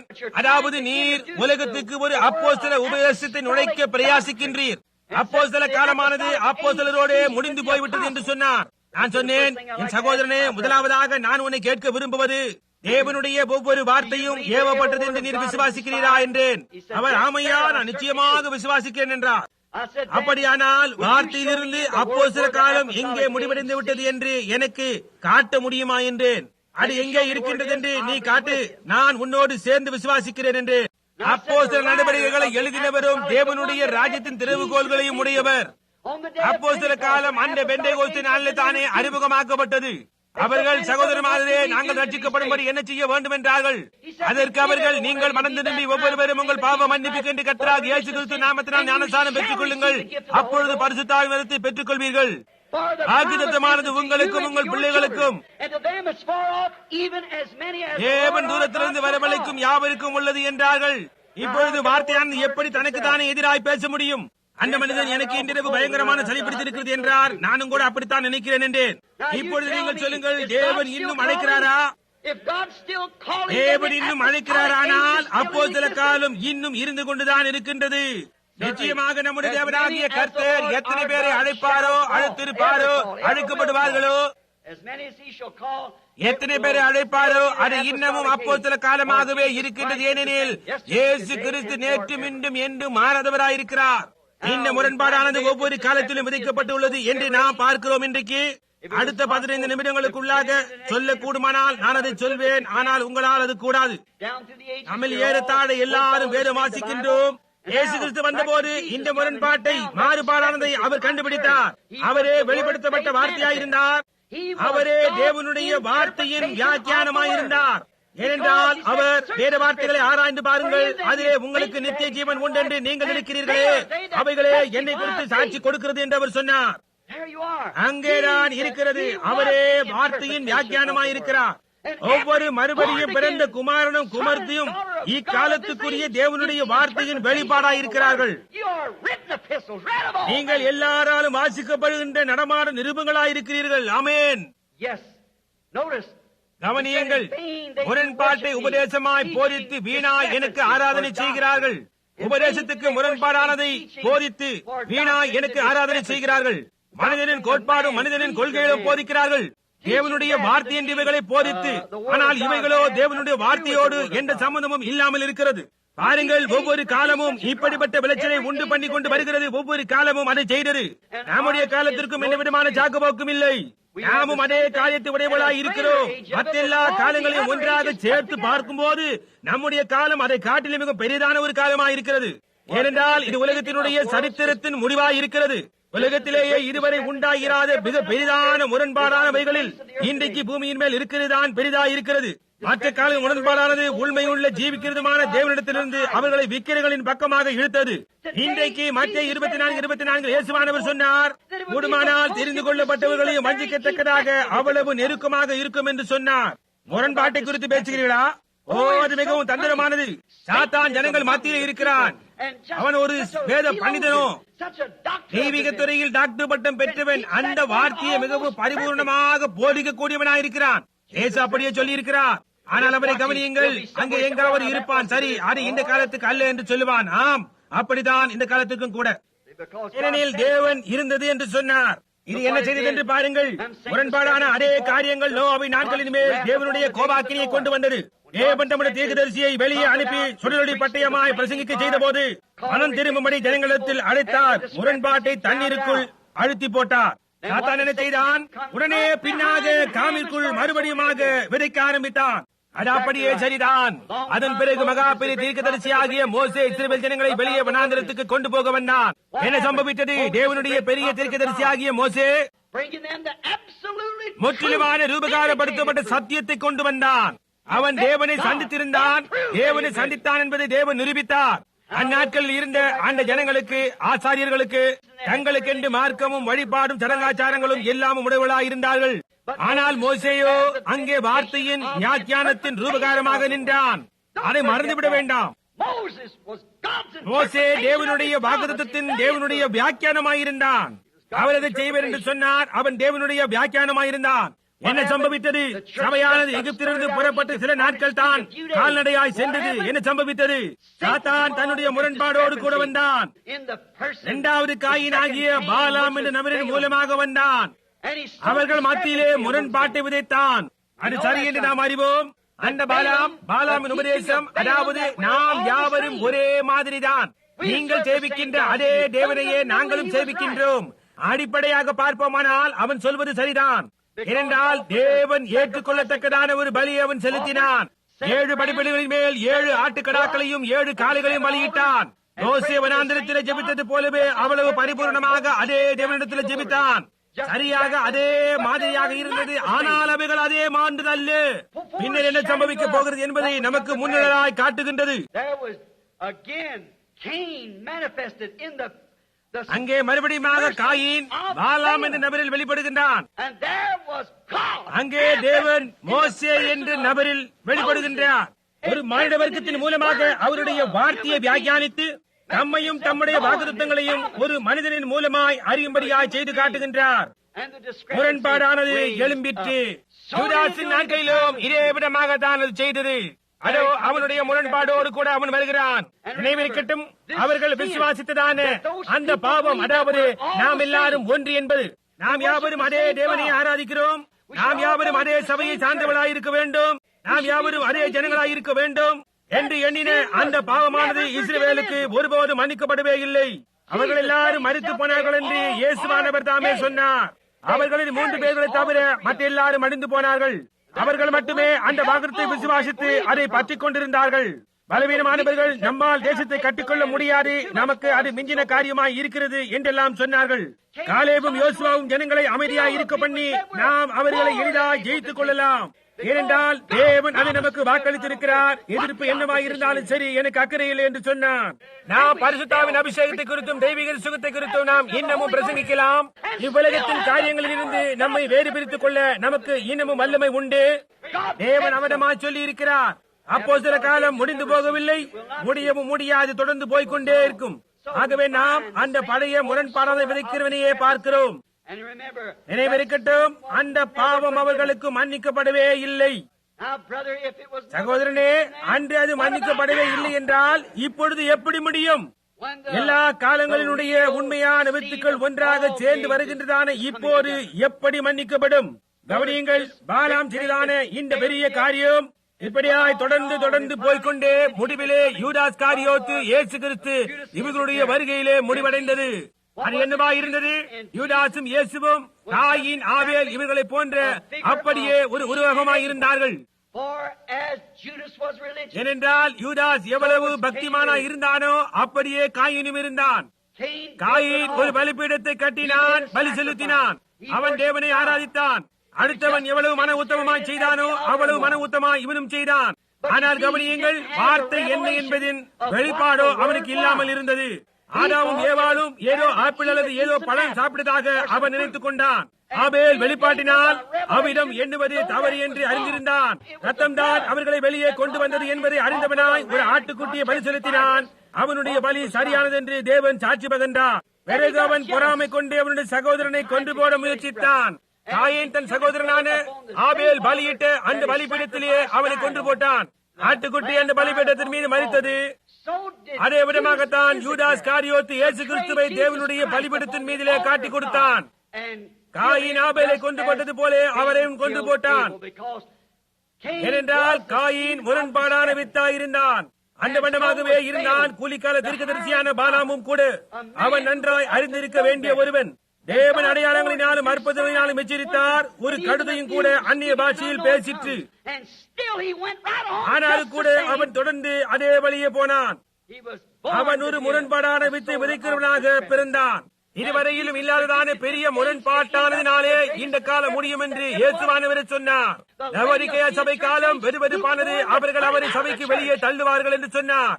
அப்படி முன்னுரைக்கும் போது முரண்பாடானதாய் இராமல் வேறு என்னவா இருக்க முடியும்? நிச்சயமாக அது அப்படியேதான் அந்த காலத்தில் அது முடிவடைகின்றது. அது மறுபடியுமாய் காயினும் ஆபேலும் கல்வாரியின் மேல் இருப்பதாகும். Now notice, as ever, கவனியுங்கள், இயேசு பரலோகத்திற்குள் போன மாத்திரத்தில் பரிசுத்த ஆவியானவர் திரும்ப அனுப்பப்பட்டார். நாம் கடந்த இரவு பேசினது போன்று அதுதான் வித்து, வார்த்தைக்கு ஜீவனை கொடுப்பவர். வார்த்தையை உயிர்ப்பிக்கின்றது அதுதானே. உயிர்ப்பிக்கிறது என்ற வார்த்தைக்கு திரும்பவும் ஜீவனுக்கு கொண்டு வருதல் என்ற அர்த்தம். உண்மையான பரிசுத்த ஆவியானவர் ஜீவனாய் இருக்கின்றபடியால் வார்த்தையை ஜீவனுக்கு கொண்டு வருகிறார். கொள்கையாய் இருப்பதினால் அதை ஜீவனுக்கு அது கொண்டு வராது, கொண்டு வர முடியாது. ஏனெனில் கொள்கைக்கும் அதற்கும் எவ்வித சம்பந்தமும் இல்லை. it is the அது தேவனுடைய வார்த்தையின் ஜீவனாய் இருக்கிறது. ஏனெனில் அது தேவன். பார்த்தீர்களா? அது அந்த சரீரத்தை உயிர்ப்பிக்கிறது. now கவனியுங்கள், அவர்கள் அப்படி செய்த போது then the Bible said வேதம் சொன்னது போன்று யோவான் தன் பிள்ளைகளிடத்தில் பேசி, சிறு பிள்ளைகளே, உலகத்தில் வர வேண்டிய அண்டி கிறிஸ்துவை குறித்து நீங்கள் கேள்விப்பட்டிருக்கிறீர்கள். said which அது ஏற்கனவே உலகத்தில் இருக்கிறது. and it works. அது கீழ்ப்படியாமின் பிள்ளைகளுக்குள் கிரியை செய்கிறது. இது ஏறத்தாழ பரிசுத்த ஆவி ஊற்றப்பட்டு 30 வருடங்களுக்கு பிறகு பரிசுத்த ஆவி வரும்போது உண்மையான வித்திற்கு, உண்மையான ஜீவன் வித்திற்கு கொடுப்பவர் அவர் வந்த பிறகு அந்த முரண்பாடானது மறுபடியுமாக வருகிறது என்பதை நாம் கண்டறிந்தோம். அது தொடர்ந்து போய்கொண்டே இருக்கிறது என்பதை கவனியுங்கள். உண்மையான தேவ வார்த்தை உபகாரப்படுத்தப்பட்டது. பழைய தீர்க்கதரிசிகள் அவர்கள் ஜீவித்து போன போது தேவனுடைய வார்த்தை தான் சத்தியம் என்பதை உபகாரப்படுத்தி சென்றார்கள். நியாசா ஆலோசனை சங்கம் அல்லது நியாசா சங்கத்திற்கு முன்னர் யாராவது நீங்கள் படித்திருப்பீர்களேயானால் 15 நாட்கள் இரத்த வெறி அரசியல் நடந்தது.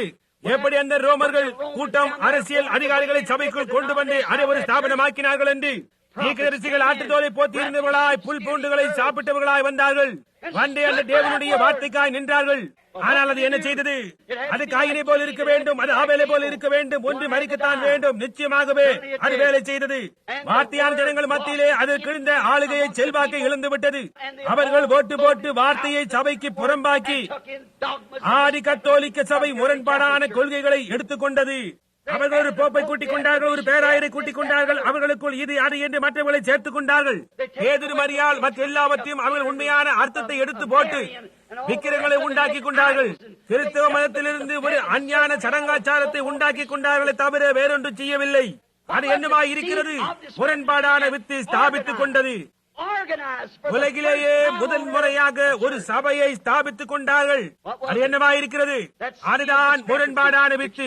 எதையோ கூட்டிக் கொண்டும் குறைத்துக் கொண்டும் விதைக்க ஆரம்பித்தது. வெள்ளிக்கிழமைகளில் மாமிசம் புசிக்க கூடாது என்று வேதத்தில் யாராவது வாசித்ததுண்டா?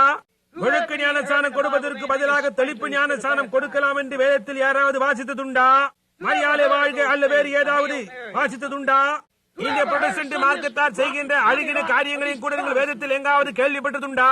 பால் காய்ச்சும் பானையானது டீ பாத்திரத்தை பார்த்து நீ வழிவெடுப்பாக இருக்கின்றாய் என்று சொல்ல முடியாது. சரியா? ஒரு சிறு காரியத்தை குற்றவாளியா இருப்பவன் எல்லாவற்றிலும் குற்றவாளியா இருக்கிறான். ஒரு ஸ்தாபனத்தோடு தேவன் கிரியை செய்கிறார் என்று உங்களில் யாராவது கேள்விப்பட்டிருக்கிறீர்களா?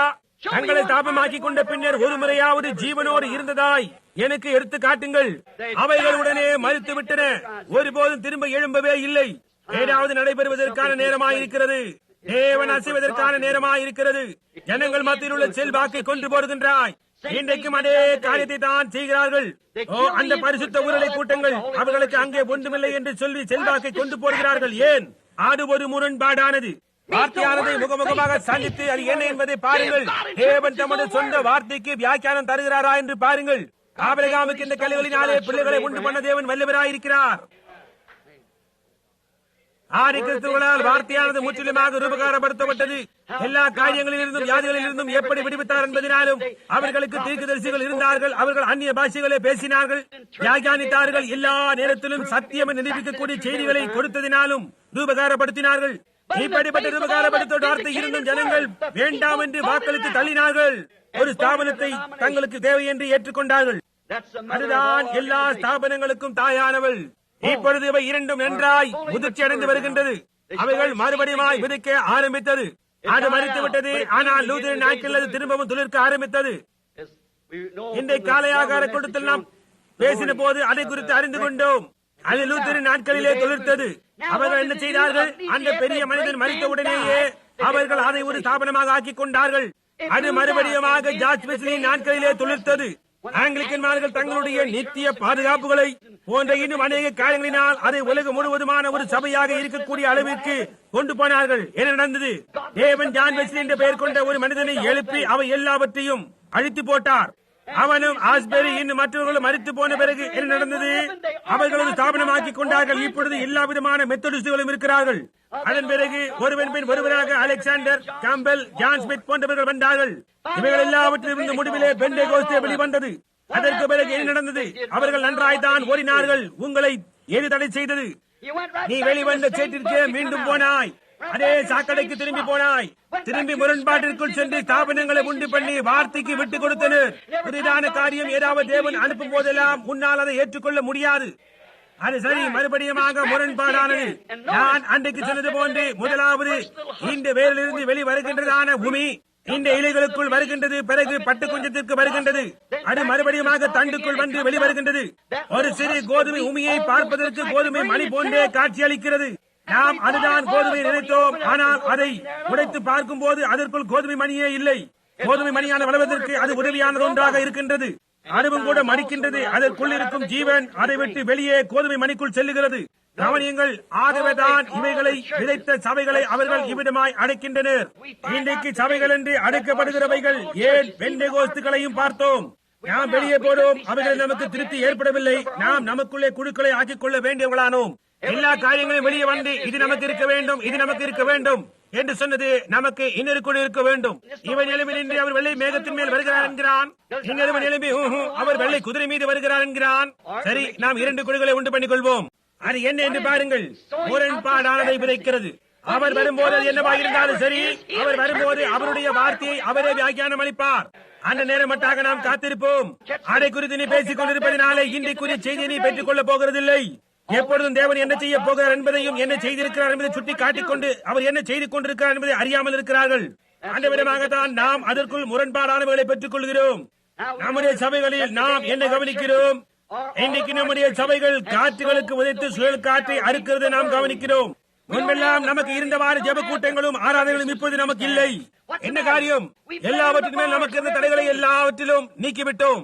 பெந்தேகோஸ்து சபைகளிலும் கூட இன்றைக்கு முடியை வெட்டி கொண்டிருக்கின்ற ஸ்திரீகளின் சபை நிறைய பார்க்கலாம். இவைகள் எல்லாம் அனுமதிக்கப்படாதவர்களாக இருந்தன. முகத்தில் சாயம் பூசிக் கொள்ளுதல், நகங்களுக்கு சாயம் பூசிக் கொள்ளுதல், இப்படிப்பட்ட காரியங்கள் எல்லாம் டீக்கைகள் போன்றவர்களை 3-4 முறை திருமணம் செய்து கொண்டவர்களை சபைக்குள் கொண்டு வந்து அவர்களை டீக்கன்கள் ஆக்குகிறது. ஓ, எப்பேற்பட்ட முரண்பாடு! அவைகள் அசுத்தமானவைகள். அவர்கள் எப்படி செய்கிறார்கள்? தேவன் அதை அவருடைய சபையில் இருக்க விட மாட்டார். அதற்குள்ளாக போகும்படியாக அவர்கள் ஒரு ஸ்தாபனத்திற்கு போக வேண்டி இருக்கிறது. அதை குறித்து ஏதாவது சொல்ல சிலருக்கு பயமாய் இருக்கிறது. ஏனெனில் அவர்கள் வெளியே தள்ளப்படுவார்கள் சாபனத்தை விட்டு.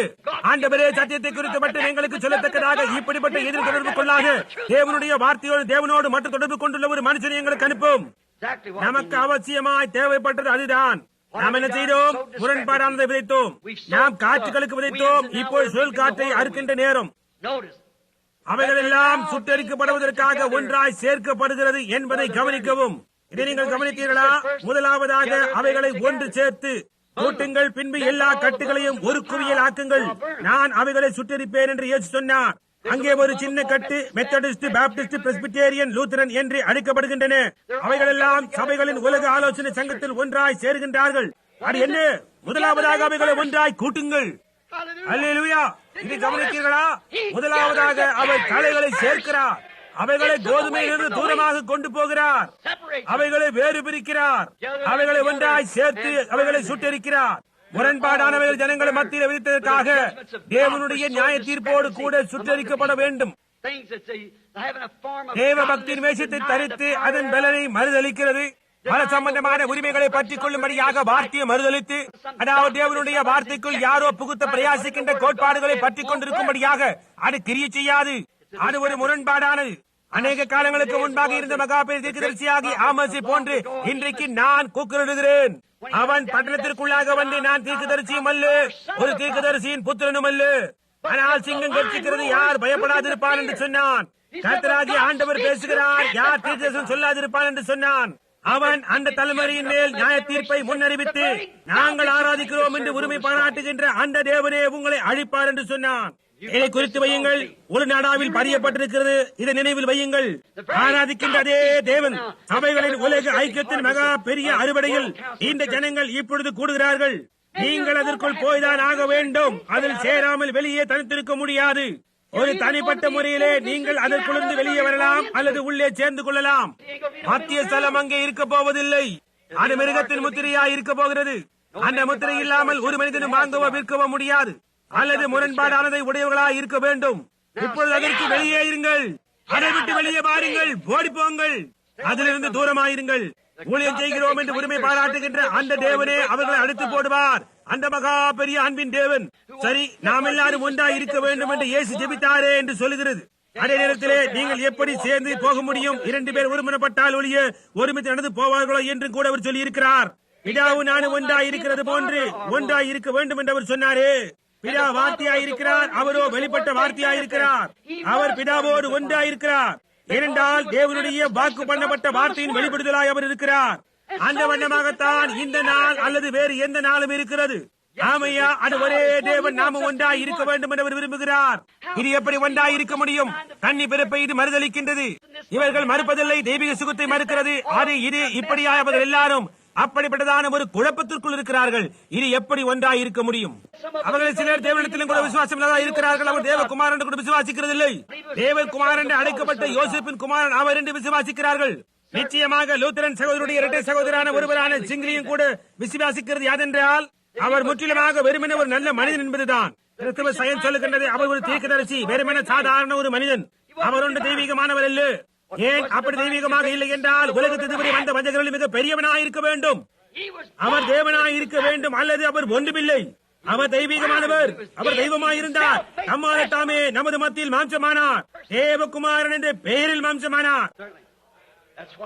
நிச்சயமாக அவ்விதமாகத்தான் அவர் இருந்தார். முரண்பாடானது இப்போ உள்ளே வந்துவிட்டதை நாம் பார்க்கிறோம். அது இங்கே இருக்கிறது என்று நாம் அறிவோம். ஒருவரும் அதை மறுக்க முடியாது. ஓ, என்னை சற்று கவனியுங்கள். தேவனை சேவிக்கிறோம் என்று உரிமை பாராட்டுகின்ற அந்த கூட்டத்தாரை அவரே அடித்து போடுவார். நீங்கள் அதை கவனியுங்கள்.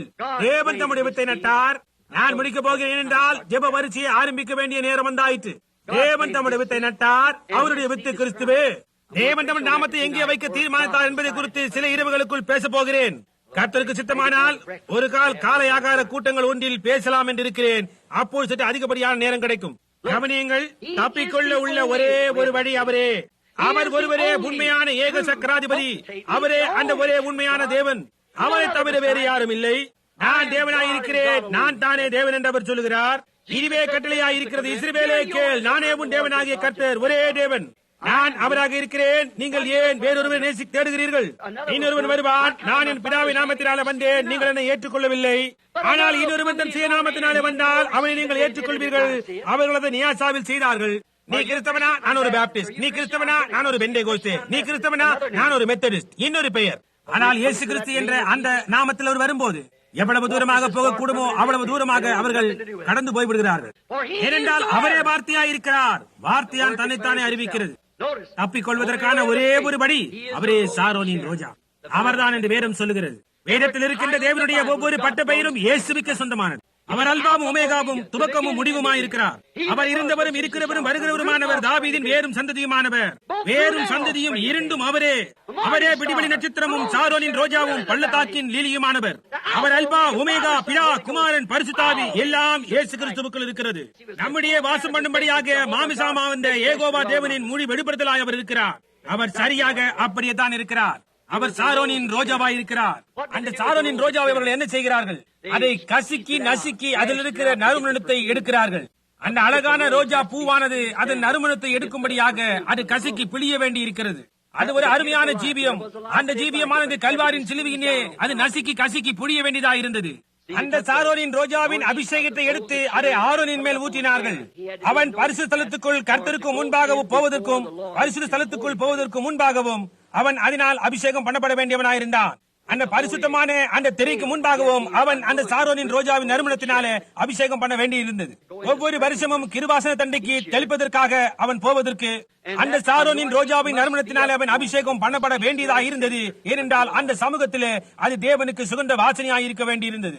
அவன் ஆட்டுக்குட்டியின் ரத்தத்தை தன் மீது தெளித்தவனாய் அதை எடுத்துக்கொண்டு அவருக்கு முன்பாக போகும் அந்த அபிஷேகம் அவருக்கு சுகந்த வாசனையாய் இருக்கும்படி அவன் மேல் இருக்க வேண்டும். அவனுடைய அங்கியின் அடிபாகம் சுற்றிலும் வாதமை பழங்களும் மணிகளும் இணைக்கப்பட்டதாய் ஒரு விதமான பரிசுத்தம் பரிசுத்தம் தேவனுக்கு பரிசுத்தம் என்னுமான ஒலி உண்டாக்கும் நடைபோட வேண்டும். கவனியுங்கள், அவரே அந்த சாரோனின் ரோஜா. அதுவே அந்த சுகந்த வாசனை, அவருடைய ஜனத்தின் மேலுள்ள அபிஷேகம். வார்த்தையாகிய அந்த சாரோனின் ரோஜாவின் அபிஷேகத்தோடு அல்லாமல் வேறு ஏதோடும் கூட எந்த கோட்பாடோடும் அல்லது வேறு ஏதாவது காரியங்களோடும் அவருக்கு முன்பாக நீ வர முடியாது. பள்ளத்தாக்கின் லீலியும் கூட அவரே. உங்களுக்கு ஓப்பியம் எப்படி கிடைக்கிறது? ஒரு லீலி புஷ்பத்தை எடுத்து அதை கசுக்கி நசுக்கி பிழிந்து அதிலிருந்து தான் ஓப்பியம் கிடைக்கிறது. வைத்தியர்கள் இதை தங்கள் பரிசோதனை கூடங்களில் உபயோகப்படுத்துகிறார்கள். மிகவும் நரம்பு தளர்ச்சி உள்ள பைத்தியம் பிடிப்பது போன்ற ஒரு சூழ்நிலையில் உள்ள ஒரு மனிதனையோ ஸ்திரீயையோ இங்கு பங்கமாக நடந்து கொண்டு அலறிக்கொண்டு இருக்கின்ற ஒருவருக்கு வைத்தியர் அந்த லில்லி புஷ்பத்தில் உண்டான அந்த ஓப்பியத்தை கொஞ்சம் எடுத்து அவர்களுடைய சரீரத்தில் அல்லது நரம்பிற்குள்ளே செலுத்தினவுடன் அவர்கள் அப்படியே அமைதியாகி விடுவார்கள். கொஞ்ச நேரத்துக்கு அவையெல்லாம் தீர்ந்தது போல் இருக்கும். அந்த ஓப்பியத்தினுடைய வலிமை குறைந்தவுடனே இதோ மறுபடியுமாய் அவர்கள் முந்தின நிலைமையை காட்டிலும் மோசமாக எழும்புவார்கள். ஆனால் நான் உங்களுக்கு சொல்லுகிறேன் நண்பர்களே, எனக்கு தெரிந்திருக்கின்ற பள்ளத்தாக்கின் நீலிலிருந்து வரும் அசலான ஓப்பியத்திற்கு அது ஒரு பாவனையாயிருக்கிறது. அவரே பள்ளத்தாக்கின் லீலி. அவர் கல்வாரிலே கசிக்கு பிழியப்பட்டார். நம்முடைய மீறுதலின் நிமித்தம் அவர் காயப்பட்டார். அவருடைய தழும்புகளால் சுகமானோம். அந்த பூக்களை கசிக்கு பிழிவதில் அவர் ஒரு பூவாய் இருக்கிறார். இதுவரையிலும் வளர்ந்த மகா பெரிய பூக்களிலே இவரே பெரிய பூ. இந்த சாரோனின் ரோஜாவே, இந்த பள்ளத்தாக்கின் லீலியே அவர். இப்பொழுது இன்றிரவு அவர் வானத்துக்கும் பூமிக்கும் இடையே தொங்கிக் கொண்டிருக்கிறார். அந்த நேரத்தில் தானே அவர் உலகத்தின் பாவத்தை எடுத்து போட்டு உலகத்திற்கு மீண்டுமாக சுகத்தை கொண்டு வந்ததான நேரமாய் இருக்கும் என்று நான் நம்புகிறேன். அவர் நேற்றும் இன்றும் என்றும் மாறாதவர் என்று வேதம் சொல்லுகிறது. நண்பர்களே, தேவன் வனாந்திரத்திலே மோசேயினிடத்திலே சொன்னது அவரின் ஒரு பாவனையாய் இருக்கிறது. அதாவது ஒரு வெண்கல சர்ப்பத்தை உயர்த்தினது. வெண்கல சர்ப்பமானது பாவம் ஏற்கனவே நியாயம் தீர்க்கப்பட்டாயிற்று என்பதை குறிக்கின்றது. வெண்கலம் தெய்வீக நியாய தீர்ப்பாயிருக்கிறது. பலி வைக்கப்படுகின்றதான வெண்கல பலிபீடம் போல இருக்கிறது. எலியாவும் கூட அண்ணாந்து பார்த்து வானம் வெண்கலம் போல இருக்கிறது என்றான். தேவனை விட்டு பின்வாங்கி போன அவிசுவாசமுள்ள தேசத்தின் மீது உள்ள தெய்வீக நியாய தீர்ப்பு என்றான். வெண்கலம் நியாய தீர்ப்பை, தெய்வீக நியாய தீர்ப்பை குறிக்கிறது. சர்ப்பம் பாவம் நியாயம் தீர்க்கப்பட்டு ஆயிற்று என்பதை குறிக்கிறது. இயேசுவோ நமக்காக பாவமாக்கப்பட்ட அந்த சர்ப்பமாகி தேவனுடைய நியாய தீர்ப்பை தம்மேல் எடுத்துக் கொண்டார். நம்முடைய மீறுதல் நிமித்தம் அவர் காயப்பட்டு நம்முடைய அக்கிரமண நிமித்தம் அவர் நொறுக்கப்பட்டார். நமக்கு சமாதானத்தை உண்டு பண்ணும் ஆக்கினை அவர் மேல் வந்தது. அவருடைய தழும்புகளால் குணமானோம். ஓ, இன்றைக்கு தேவன் அவருடைய அலமாரி அறைகள் நிறைய உனக்காக ஓப்பியம் வைத்திருக்கிறார். கிறிஸ்தவ நண்பனே, நீ வியாதியாய் இருக்கின்றாய், வேதனைப்பட்டுக் கொண்டிருக்கின்றாய், நீ களைத்து போயிருக்கின்றாய், அது உனக்கு மிகவும் கடினமானதாய் இருக்கிறது. உன்னால் இனி அதிக நேரம் அதை தாங்க முடியாது. நாம் ஜீவிக்கின்றதால் நவீன உலகத்திலே நீ மிருகத்தனமாய் ஆகிவிடுவாய். இன்றிரவு லைஃப் லைன் செய்தியை கேட்டீர்களா? அவர்கள் என்ன சொன்னார்கள் என்று 1955 ரஷ்யா முழு உலகத்தின் ஆதிக்கத்தையும் நாங்கள் எடுத்துக்கொள்வோம் என்று ருஷ்யா சொல்லுகிறது என்று. அது சம்பவிப்பதற்கு முன்னர் எடுத்துக் கொள்ளப்படுதல் சம்பவித்தாக வேண்டும். நண்பனே, அது எவ்வளவு நெருக்கத்தில் இருக்கின்றது! அது இங்கே இருக்கின்றது, மிகவும் சமீபித்து இருக்கின்றது. உங்கள் முழு இருதயத்தோடு இன்றிரவு நீங்கள் அவரை தேட மாட்டீர்களா? அவரே பள்ளத்தாக்கின் லீரி. அவரே நேற்றும் இன்றும் என்றும் மாறாதவர். அவருடைய ஜனங்கள் மத்தியிலே தம்மை உயர்த்தும்படியாக இன்றிரவு அவர் இங்கே இருக்கிறார். நியாயம் தீர்க்கப்பட்ட பாவத்தின் அடையாளமாக மோசே உயர்த்தின சர்ப்பத்தை போன்று பாவத்தை மட்டுமல்ல, வியாதியையும் கூட. வனாந்திரத்திலே மோசேயினாலே வெண்கல சர்ப்பம் உயர்த்தப்பட்டது போல மனுஷகுமாரனும் உயர்த்தப்பட வேண்டும் என்று இயேசு சொன்னார். மோசே எதற்காக உயர்த்தினான்? பாவத்திற்காகவும், அவிசுவாசத்திற்காகவும், சுகவீனத்திற்காகவும். இயேசுவும் கூட பாவத்திற்காகவும், சுகவீனத்திற்காகவும், அவிசுவாசத்திற்காகவும் உயர்த்தப்பட்டார். அவர் அதே காரியமாயிருக்கிறார். இன்றிரவு இந்த மகா பெரிய முரண்பாடான உடையவர்களாய் இருக்கின்ற இந்த நாட்களில் இயேசு கிறிஸ்து லூக்காவில் வாக்கு பண்ணி இருக்கிறார். அதாவது கர்த்தருடைய வருகைக்கு முன்னர் சோதோமின் நாட்கள் இருந்தது போல் இருக்கும் என்றும், அந்த நாட்களில் மனுஷகுமாரன் தன்னை வெளிப்படுத்துவார் என்றும் இயேசு சொன்னார். மனுஷகுமாரன் தம்மை தாமே மாமிசத்தில் ஆபிரகாமுக்கு வெளிப்படுத்தி காட்டினது போன்று எலோயிம் தேவன் மனிதர் மத்தியில் மாமிசமானார். அங்கே ஆபிரகாமோடு சஞ்சரித்து அவனுக்கு தம்மை காட்டினார். தமக்கு பின்னால் இருக்கும் கூடாரத்தில் இருந்து கொண்டு சாராள் என்ன நினைக்கிறார் என்பதை அவனுக்கு சொன்னார். அவர் அதை பார்க்காமலேயே சொன்னார். அவள் சாராள் என்ற பெயரில் அழைக்கப்படுவாள் என்று சொன்னார். அவன் புறப்பட்டு வந்தபோது அவனுக்குள்ள பெயராகிய ஆபிராம் என்று அல்ல, இனி ஆபிரகாம் என்று அழைக்கப்படுவாய் என்று சொன்னார். சாரா என்று அல்ல, சாராள் என்று. உன்னுடைய மனைவியாகிய சாராள் எங்கே? உனக்கு பின்னால் இருக்கிற அந்த கூடாரத்தில் இருக்கின்றாள் என்றார். ஒரு உற்பவ கால திட்டத்தில் நான் உன்னை சந்திக்கப் போகிறேன் என்றார். அவள் நகைத்தாள். அவள் ஏன் நகைத்தாள் என்றார். இந்த பெரிய முரண்பாடானது ஒன்றாக சேர்க்கப்பட்டு சுட்டரிக்கப்படுவதற்கு முன்னர், அப்பொழுது மனுஷகுமாரன் வெளிப்படுத்தப்பட்ட விதமாக மனுஷகுமாரன் தம்மை வெளிப்படுத்துவார் என்று இயேசு சொன்னார். அது என்ன? புத்தம் புதிதாக உங்கள் முன்பாக இயேசு உயர்த்தப்படுதலாய் இருக்கிறது. இயேசு கிறிஸ்து நேற்றும் இன்றும் என்று மாறாதவராய் இருக்கிறார் என்பதை உங்களுக்கு முன்பாக காட்டும்படியாக. இதை நீ விசுவாசிக்கிறாயா? அப்படியானால் நாம் ஜெபத்திற்காக தலை வணங்குவோம். அன்புள்ள தேவனே, நாங்கள் உம்மை நேசிக்கிறோம். உம்முடைய வார்த்தை எங்களுக்கு போஷாப்பாய் உள்ளதா இருக்கிறது கர்த்தாவே. அதை நாங்கள் நேசிக்கிறோம் கர்த்தாவே. அதன் மூலம் நாங்கள் ஜீவிக்கிறோம். எங்களுடைய ஆற்றல் ஒருபோதும் போதுமானதா இருந்ததில்லை. உம்முடைய மேஜையில் உட்கார நாங்கள் விரும்புகிறோம். அதாவது உம்முடைய வார்த்தையை சுற்றி உட்கார்ந்து ஆசீர்வாதங்களை அனுபவிக்க வாஞ்சிக்கிறோம் கர்த்தாவே. நாங்கள் இந்த விதமாக சகோதர சகோதரிகளாய் ஒன்றாய் கூடி வரும்போது, தேவகுமாரனாலே ரத்த கரையம் கொடுத்து வாங்கப்பட்டவர்களாய் கூடி வரும்போது, உம்முடைய ரத்தத்தின் கரையத்தால் வாங்கப்பட்டவர்கள் இன்றிரவு நாங்கள் இங்கே கூடி வந்து இந்த இரவுகளை வியாதியஸ்தர்களுக்காக ஜெபிக்க அர்ப்பணம் செய்கிறோம். வேத வாக்கியங்களின்படியாக உம்முடைய தழும்புகளால் குணமானோம் என்று நீர் சொல்லி இருக்கின்றபடியால், அப்படியானால் நாங்கள் ஜெபிக்க வேண்டிய அவசியமே இல்லை. எங்களுடைய பாவங்களை மட்டும் அறிக்கையிட வேண்டியதுதான். உம்முடைய தழும்புகளால் குணமானோம். இறந்த காலம். ஓ, எப்பேற்பட்ட ரட்சிப்பின் நாள்! இம்மானுவேலினால் நமக்கு உண்டான என்ன ஒரு வாக்குத்தத்தம்! அது நிச்சயமாக சத்தியம். இன்னும் கொஞ்ச காலத்திலே உலகம் என்னை காணாது, ஆனாலும் நீங்களோ என்னை காண்பீர்கள். ஏனெனில் நான் என்ற தனிப்பட்ட பிரதிபெயர், நான் உங்களோடு உங்களிலும் இருப்பேன், உலகத்தின் முடிவு பரியந்தம் இருப்பேன். இந்த காலத்தின் கடைசியில், இந்த பெரிய முடிவில், இது சம்பவிப்பதற்கு முன்னர் நீர் சொன்னீர், சோதோமின் மேல் அக்கினி விழுந்து ஒரு ஜாதியாரின் உலகத்தை எரிப்பதற்கு முன்னர் இருந்தது போன்று இருக்கும் என்றீர். அதாவது சோதோமில் இருந்தது போன்று மனுஷகுமாரனுடைய ஒரு வெளிப்பாடு உண்டாயிருக்கும் என்று சொன்னீர். இதாவே ஜனங்கள் இதை காண தவறவிடாதிருப்பார்களாக என்று நான் ஜெபிக்கிறேன். ஆண்டவரே, வேகத்திற்குள் இழுக்கப்பட்டவனாய் ஒரு கொடூரமான காரியத்தை நான் சொல்லியிருப்பேனானால், தவறாய் சொல்லியிருப்பேனானால் என்னை மன்னியும் என்று ஜெபிக்கிறேன். ஆண்டவரே, நான் அவர்களை நேசிக்கிறேன். அவர்கள் காண தவறக்கூடாது என்று ஜெபிக்கிறேன். கர்த்தாவே, இது பெரிய இரவுகளில் ஒன்றாய் இருக்கட்டும். ஒவ்வொரு சுகவீனமானவரும், துன்பப்படுகிறவர்களும், பார்வையற்றவர்களும், இங்கு இருக்கிறவர்கள் யாராயிருந்தாலும் சரி, கர்த்தாவே, இன்றிரவு அவர்கள் சுகமாக்கப்படட்டும். ஒவ்வொரு பாவியும் ரட்சிக்கப்படுவார்களாக. அவர்கள் அவிசுவாசிகளாய் இருப்பார்களே, ஆனால் ஆண்டவரே, அவர்கள் இந்த ஜனமே தங்கள் இருதயங்களிலே கிறிஸ்துவை ஏற்றுக்கொள்ளும்படியாய் செய்யும். பிதாவே, இவைகளை அழியும். இவையெல்லாம் உம்முடைய கரங்களில் இருக்கின்றது. நீர் எங்கள் மத்தியில் வருவதை காணும்படியாக உம்மிடத்தில் எங்களை ஒப்புவிக்கிறோம். நீர் யோவான் 14:12 சொல்லி இருக்கிறீர், என்னை விசுவாசிக்கிறவன் நான் செய்கிற கிரியைகளை அவனும் செய்வான் என்று சொன்னீர். உம்மை ஜனங்களுக்கு தெரியப்படுத்தினீர் என்று நாங்கள் எப்படி அறிய முடியும்? எழுப்புவார் என்று மோசே சொன்ன அந்த தீர்க்கதரிசி நீர்தான் என்று நாங்கள் அறிவோம். அநேக நூற்றுக்கணக்கான வருஷங்களாக தீர்க்கதரிசி அவர்களுக்கு இல்லாதிருந்ததினால் எல்லார் கைகளிலும் முரண்பாடானது இருந்தது. ஆனாலும் தேவனுடைய வார்த்தையானது எப்படியாய் நிறைவேற வேண்டும். ஆகவே வார்த்தை மாமிசமாக மாறினது, அவ்வண்ணமே முரண்பாடானதும் செய்தது. பிதாவே, இதை நாங்கள் மறுபடியுமாக இன்றைக்கு காண்கிறோம்.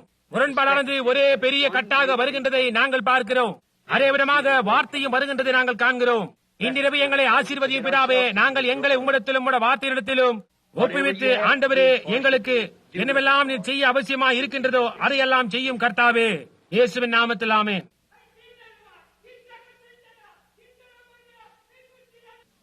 உண்மையான பயபக்தி, அவர் என்ன சொன்னார் என்று நாம் அறியோம். அவர் நம்மிடத்தை ஏதோ சொல்ல வேண்டும் என்றிருக்கிறார் போலும். ஆகவே சிறிது நேரம் பயபக்தியாயிருப்போம்.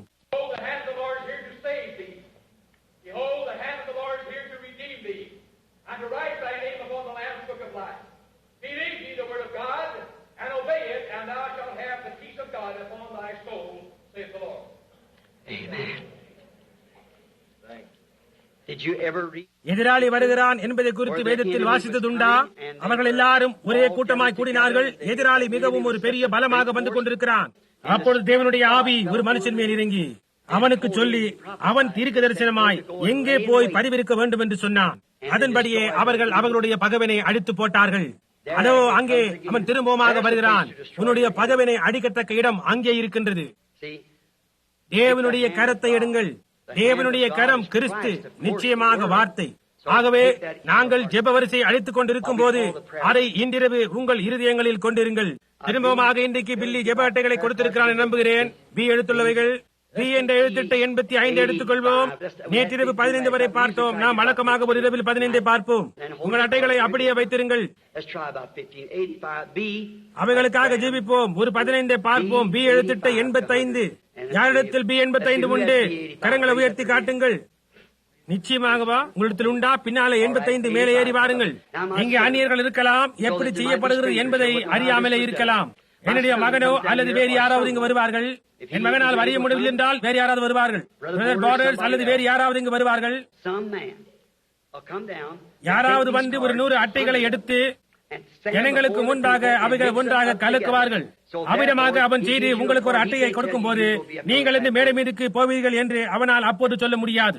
அவனுக்கு தெரியாது, எனக்கும் கூட தெரியாது. நான் இரவு கூட்டங்களில் வந்து அதில் ஏதாவது 10-15 அட்டைகளை அழைப்பேன். உங்களுடைய சுகத்துக்கும் அவைகளுக்கும் எந்தவித சம்பந்தமும் கிடையாது. நீங்கள் அங்கேயே உட்கார்ந்து இருக்கலாம். எத்தனை பேர் நேற்றிரவு இருந்தீர்கள்? கைகளை உயர்த்துங்கள், நாங்கள் காணட்டும்.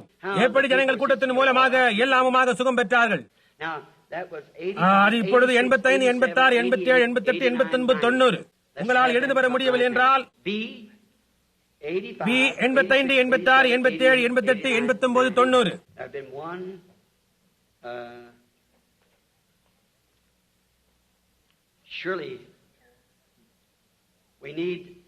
அது சரிதான். 90, 90, 90 100 வரை, 91, 92, 93, 94, 95, 96, 97, 98, 99. உங்களால் எழுந்து வர முடியவில்லை என்றால் நான் ஒரு சர்க்க நாற்காலிகளை பார்க்கிறேன், 4 பார்க்கிறேன். அட்டை எண் கூப்பிடப்பட்டு அந்த எண் உங்களிடத்தில் இருந்தால், உங்களால் அசைய முடியவில்லை என்றால் உங்கள் கரங்களை உயர்த்துங்கள். நாங்கள் சக்கர நாற்காலிகளை இங்கே நடத்தி கொண்டு வருவோம். உங்களிடத்தில் ஜெப அட்டை இல்லாதிருக்குமானால் அங்கே உட்கார்ந்து கொண்டு கர்த்தராகிய இயேசுவே, இன்றிரவு நான் அழைக்கப்படட்டும் என்று ஜெபியுங்கள். எத்தனை பேருக்கு ஜெப அட்டைகள் இல்லை? கைகளை உயர்த்துங்கள். சரி, இப்பொழுது சொல்ல போகிறேன். பரிசுத்த குளிச்சலாய் இருக்காது என்று நினைக்கிறேன். ஒரு சிறிய ஸ்திரீடத்தில் ஒரு சமயம் கையில் ஜெப அட்டை இல்லை என்று வைத்துக் கொள்வோம். நன்றாய் கவனியுங்கள். அவள் கூட்டத்தின் மத்தியிலே இடித்துக் கொண்டு நுழைந்து, நான் மட்டும் அந்த மனிதனின் வஸ்திரத்தை தொடக்கூடுமானால் நான் சொஸ்தமாவேன் என்று சொன்னார். அந்த சம்பவம் உங்கள் எத்தனை பேருக்கு தெரியும்? அவள் என்ன செய்தால்? அவள் அவரை தொட்டுவிட்டு போய் உட்கார்ந்து விட்டாள். இயேசு அப்படியே திரும்பி அவள் எங்கே இருக்கிறாள் என்று அவர் அறிவார். அது சரியா? அவளுக்கு என்ன கஷ்டம் என்று அவர் அறிவார். அது சரியா? அவளுக்கு இருந்த கஷ்டம் என்னவென்று அவர் அறிவார். ஆகவே அவருடைய கஷ்டத்தை சொன்னார். குதிரைபோக்கு நின்று விட்டதை தன்னுடைய சரீரத்தில் அவள் உணர்ந்தாள். அது சரியா? அவள் அவரை தொட்டாள். இன்றிரவு இங்கு இருக்கின்ற எத்தனை கிறிஸ்தவர்களுக்கு எபிரேயர் புத்தகத்தில் எழுதியிருக்கின்றபடியாக இயேசு இப்பொழுது நம்முடைய பிரதான ஆசாரியா இருக்கிறார் என்று தெரியும். நம்முடைய பலவீனங்களை குறித்து பரிதபிக்க கூடிய ஒரு பிரதான ஆசாரியர். அப்படி அவர் இருக்கிறாரா? அவர் அதே பிரதான ஆசாரியரா அதே ஸ்தானத்தில் இருப்பாரானால், அப்படியானால் அவர் எப்படி கிரியை செய்வார்?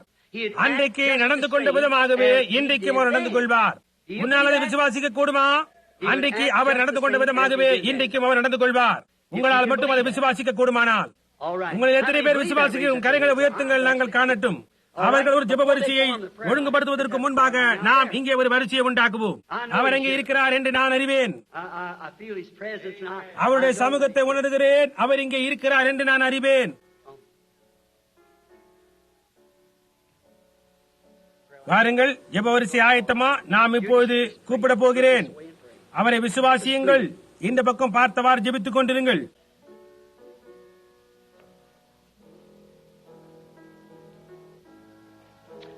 ஒரு சிறு ஸ்திரீ கண்ணாடி அணிந்து உட்கார்ந்து கொண்டு இருக்கும். அந்த ஸ்திரீக்கு பக்கத்தில் இருப்பவள் என்னை நோக்கி நேராக பார்த்துக் கொண்டிருக்கிறாள். அந்த ஸ்திரீயின் மேல் தங்கிக் கொண்டிருக்கிறது உங்களால் பார்க்க முடிகிறதா? இங்கே பாருங்கள். அவள் இருதய வியாதியினால் கஷ்டப்படுகிறாள். கர்த்தருனை சுகப்படுத்துவார் என்று விசுவாசிக்கிறாயா? அப்படி விசுவாசிப்பாயானால் உன் கருத்தை உயர்த்து. உனக்குள்ள காரியம் அதுதான். உனக்குள்ள காரியம் அதுவாய் இருக்குமானால் ஜனங்கள் காணும்படியாக உன் கருத்தை நன்றாக உயர்த்து. இனி அது உனக்கு இருக்காது. உன் விசுவாசம் உன்னை சுகமாக்கியது. அவர் நேற்று மீண்டும் என்று மாறாதவராயிருக்கிறார். அங்கே ஒரு முரண்பாடு இருக்கிறது. ஆனால் இயேசு கிறிஸ்து நேற்று மீண்டும் என்று மாறாதவராயிருக்கிறார். இங்கே மேடைக்கு வந்துதான் இக்காரியங்களை அறிந்து கொள்ள வேண்டும் என்றல்ல. தொடர்ந்து ஜெபித்துக் கொண்டிருங்கள். இவள் ஒரு ஸ்திரீ. என்னை பொறுத்த மட்டில் அவளை என்னுடைய ஜீவிய நாட்களில் கண்டதே கிடையாது. அவள் இங்கே நிற்கிறாள். ஒரு ஸ்திரீ தன் கையிலே ஜெபாட்டியை வைத்துக் கொண்டிருக்கிறாள். அவள் கூப்பிடப்பட போகிறாளா இல்லையா என்பதை அறியாதவளாய் இங்கே நின்று கொண்டிருக்கிறாள். யாரோ உனக்கு ஒரு ஜெபாட்டியை கொடுத்தார்கள். உன் எண் கூப்பிடப்பட்டது. ஆகவே நீ இங்கே வந்திருக்கின்றாய். அது சரியா? நீ என்னவென்றும், நீ யார் என்றும், நீ எங்கிருந்து வருகின்றாய் என்றும், உனக்கு என்ன தேவை என்றும் நான் அறிந்து கொள்வதற்கு எவ்வித வழியும் இல்லை. அவைகளை குறித்து எனக்கு ஒன்றும் தெரியாது. நான் ஒரு மனுஷன், நீ ஒரு மனுஷி. இதே விதமான காட்சி ஒருமுறை வேதத்திலே யோவான் 4ஆம் அதிகாரத்திலே வருகின்றது. சகோதரன் பிரணாம், சில நேரத்துக்கு முன்பு நீ என்ன செய்தீர் என்று நீங்கள் சொல்லலாம். அந்த பலத்திற்குள் இழுக்கப்பட்டேன். தெரியாது, அவர் தான் செய்ய வேண்டும். எனக்கு தெரியாது. அங்கே இருக்கும் அந்த ஸ்திரீ எப்படி செய்தால் என் ஜீவியத்தில் நான் அவளை கண்டதே கிடையாது. அவள் எனக்கு முற்றிலுமாய் ஒரு அந்நியல். அவள் ஒரு ஸ்திரீ என்று நான் நினைக்கிறேன். அங்கே கூட்டத்தின் மத்தியிலே இப்பொழுது சுகத்தை பெற்றுக் கொண்ட நபர் யார்? நாம் ஒருவருக்கு ஒருவர் அந்நியர்கள். அது சரி என்றால் உன் கருத்தை அசைத்து காட்டு. பார்த்தீர்களா, நான் அந்த ஸ்திரீயை பார்த்ததே கிடையாது. ஆனால் அவள் அங்கே உட்கார்ந்து கொண்டு விசுவாசித்துக் கொண்டிருந்தாள்.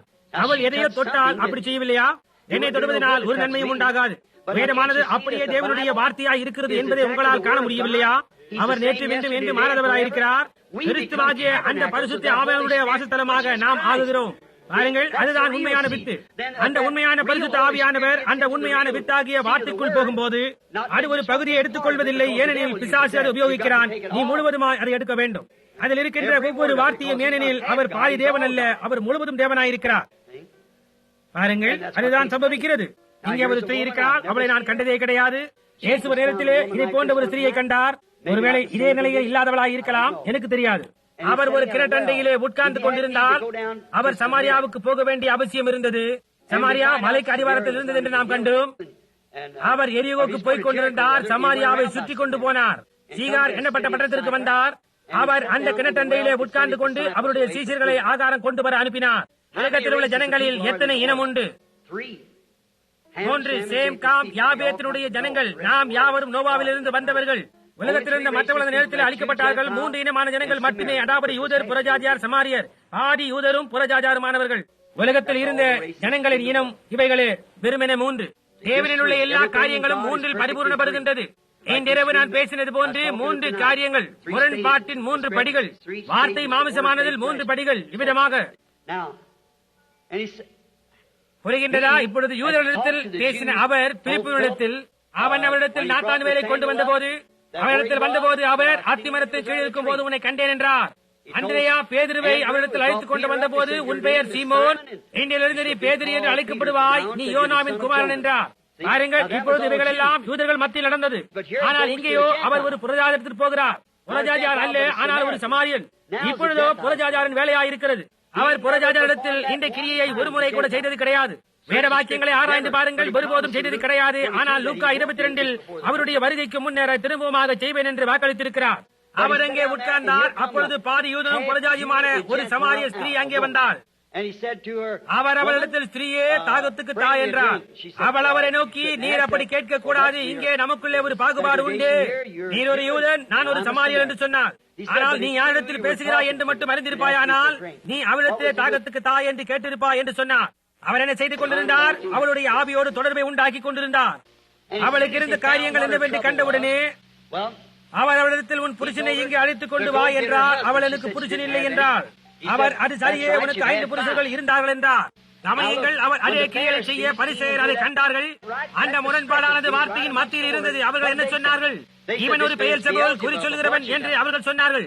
பரிசுத்த ஆவியானவர் வந்து இதே கிரியைகளை செய்யும் போது யாரா இருந்தாலும் சரி, அதற்கு இப்படிப்பட்டவர்களை பேசுவார்களேயானால் அது அவர்களுக்கு மன்னிக்கப்படவே மாட்டாது. அங்கே தான் இருக்கின்றது உங்களுடைய முரண்பாடு. பார்த்தீர்களா? அவர் அதை அவர்களுக்கு அப்பொழுது மன்னிப்பேன் என்றார். ஏனெனில் பரிசுத்த ஆவி அவர்களுக்கு அப்போது அருளப்படவில்லை. பலியானது, ஆட்டுக்குட்டியானது இன்னும் மரிக்கவில்லை. ஆனால் அப்பொழுது அந்த ஸ்திரீயானவள் அதை நினைக்கவில்லை. அந்த ஸ்திரீயானவள், ஐயா, நீர் ஒரு தீர்க்கதரிசியை நான் காண்கிறேன் என்றால், அநேக நூற்றுக்கணக்கான வருஷங்களாக அவர்களுக்கு தீர்க்கதரிசியே இல்லாதிருந்தது. நீர் ஒரு தீர்க்கதரிசி என்று நான் காண்கின்றேன். கிறிஸ்து என்று அழைக்கப்படுகின்ற மேசியா வரும்போது இப்படிப்பட்ட காரியங்களைத்தான் அவர் செய்வார் என்றால், அவர் செய்தது அப்படியா இருக்குமாயின் அவர் நேற்று வேண்டும் மாறவராய் இருக்க வேண்டும். அந்த வண்ணமாகத்தான் அவர் அந்த நாளிலே நம்மை அறியும்படி செய்திருந்தாரேயானால் இன்றைக்கும் அப்படியே தானே இருக்க வேண்டும். அவர் அப்படியே தான் இருக்க வேண்டும். இதோ இங்கே மறுபடியும் ஒரு ஸ்திரீயும் மனிதனும் சந்திக்கிறார்கள். அவர் அந்த ஸ்திரீ அல்ல, நானும் அந்த மனிதனும் அல்ல. ஆனால் அதே பரிசுத்த ஆவியானவர் இப்பொழுதும் இங்கே இருக்கிறார். மனுஷகுமாரனை வெளிப்படுத்தப்படும் நாட்களில் அவர் செய்த அதே கிரியைகளை நீங்களும் செய்வீர்கள் என்று வாக்குத்தத்தம் பண்ணியுள்ளார். உன்னை யார் என்று எனக்கு தெரியாது, அது உண்மை என்று உனக்கு தெரியும். நீ இங்கே நின்று கொண்டிருக்கிறாய், நாம் முற்றிலும் அந்நியர்கள். ஒருவேளை உனக்கு ஏதாவது குறை இருக்கலாம், இல்லாமலும் இருக்கலாம், எனக்கு தெரியாது. ஆனால் கர்த்தராகிய இயேசு கிறிஸ்துவானவர் பரிசுத்த ஆவியின் மூலமாக உன்னுடைய குறைகள் என்ன என்று எனக்கு வெளிப்படுத்துவாரானால், அது தேவகுமாரன் என்று விசுவாசிப்பாயா? அது ஒரு மனுஷன் அல்ல. இந்த கூடாரம் இது வெறுமனே ஒரு மேல் தோல் போன்று உபயோகப்படுத்துகின்றார். தேவன் உபயோகப்படுத்துகிற யாரா இருந்தாலும் அப்படியே. அவர் தெரிந்து கொள்ளுகின்ற யாராயினும் சரி, அவர் அதை தம்முடைய ஒப்பற்ற கிருபினாலும் தெரிந்து கொள்ளுதலினாலுமே செய்கிறார். ஆனால் நீ விசுவாசிக்கிறாயா? நீ விசுவாசிப்பாயா? இங்கே குழுமி உள்ளவர்களில் எத்தனை பேர் விசுவாசிப்பீர்கள்? இங்கே நாங்கள் இருவரும் வெளிச்சத்திற்கு முன்பாக நின்று கொண்டிருக்கின்றோம். இதற்கு முன்னர் நாங்கள் ஒருவரை ஒருவர் சந்தித்ததே கிடையாது. அவள் யார், என்ன, அவளுக்கு எங்கிருந்து வந்திருக்கிறாள், அவளுக்கு என்ன வேண்டும் என்பது தெரியாது. என் ஜீவியத்தில் அவளை கண்டதே இல்லை. இங்கே நிற்கிறதை காண்கிறேன், இதை தவிர என் ஜீவியத்தில் கண்டதே இல்லை. ஆனால் இதைத்தான் நான் இப்பொழுது செய்ய பிரயாசிக்கிறேன். முன்னிலிருந்து அந்த முரண்பாடானதை வெளியகற்ற வார்த்தையை விசுவாசிங்கள். நமது மத்தியில் இப்பொழுது வார்த்தையானது மாம்சமானதை விசுவாசிங்கள். வார்த்தையானது தம்முடைய மாம்சத்திலே திரும்பவுமாய் உயிர் பெற்றிருக்கின்றது. அது தேவனுடைய சமூகத்தை நமக்கு காட்டுகிறது. அவளுக்கு அது அளிக்கப்படட்டும். அவள் ஒரு தகுதியுள்ள காரியம் அவளுக்கு தேவையாயிருக்கிறது.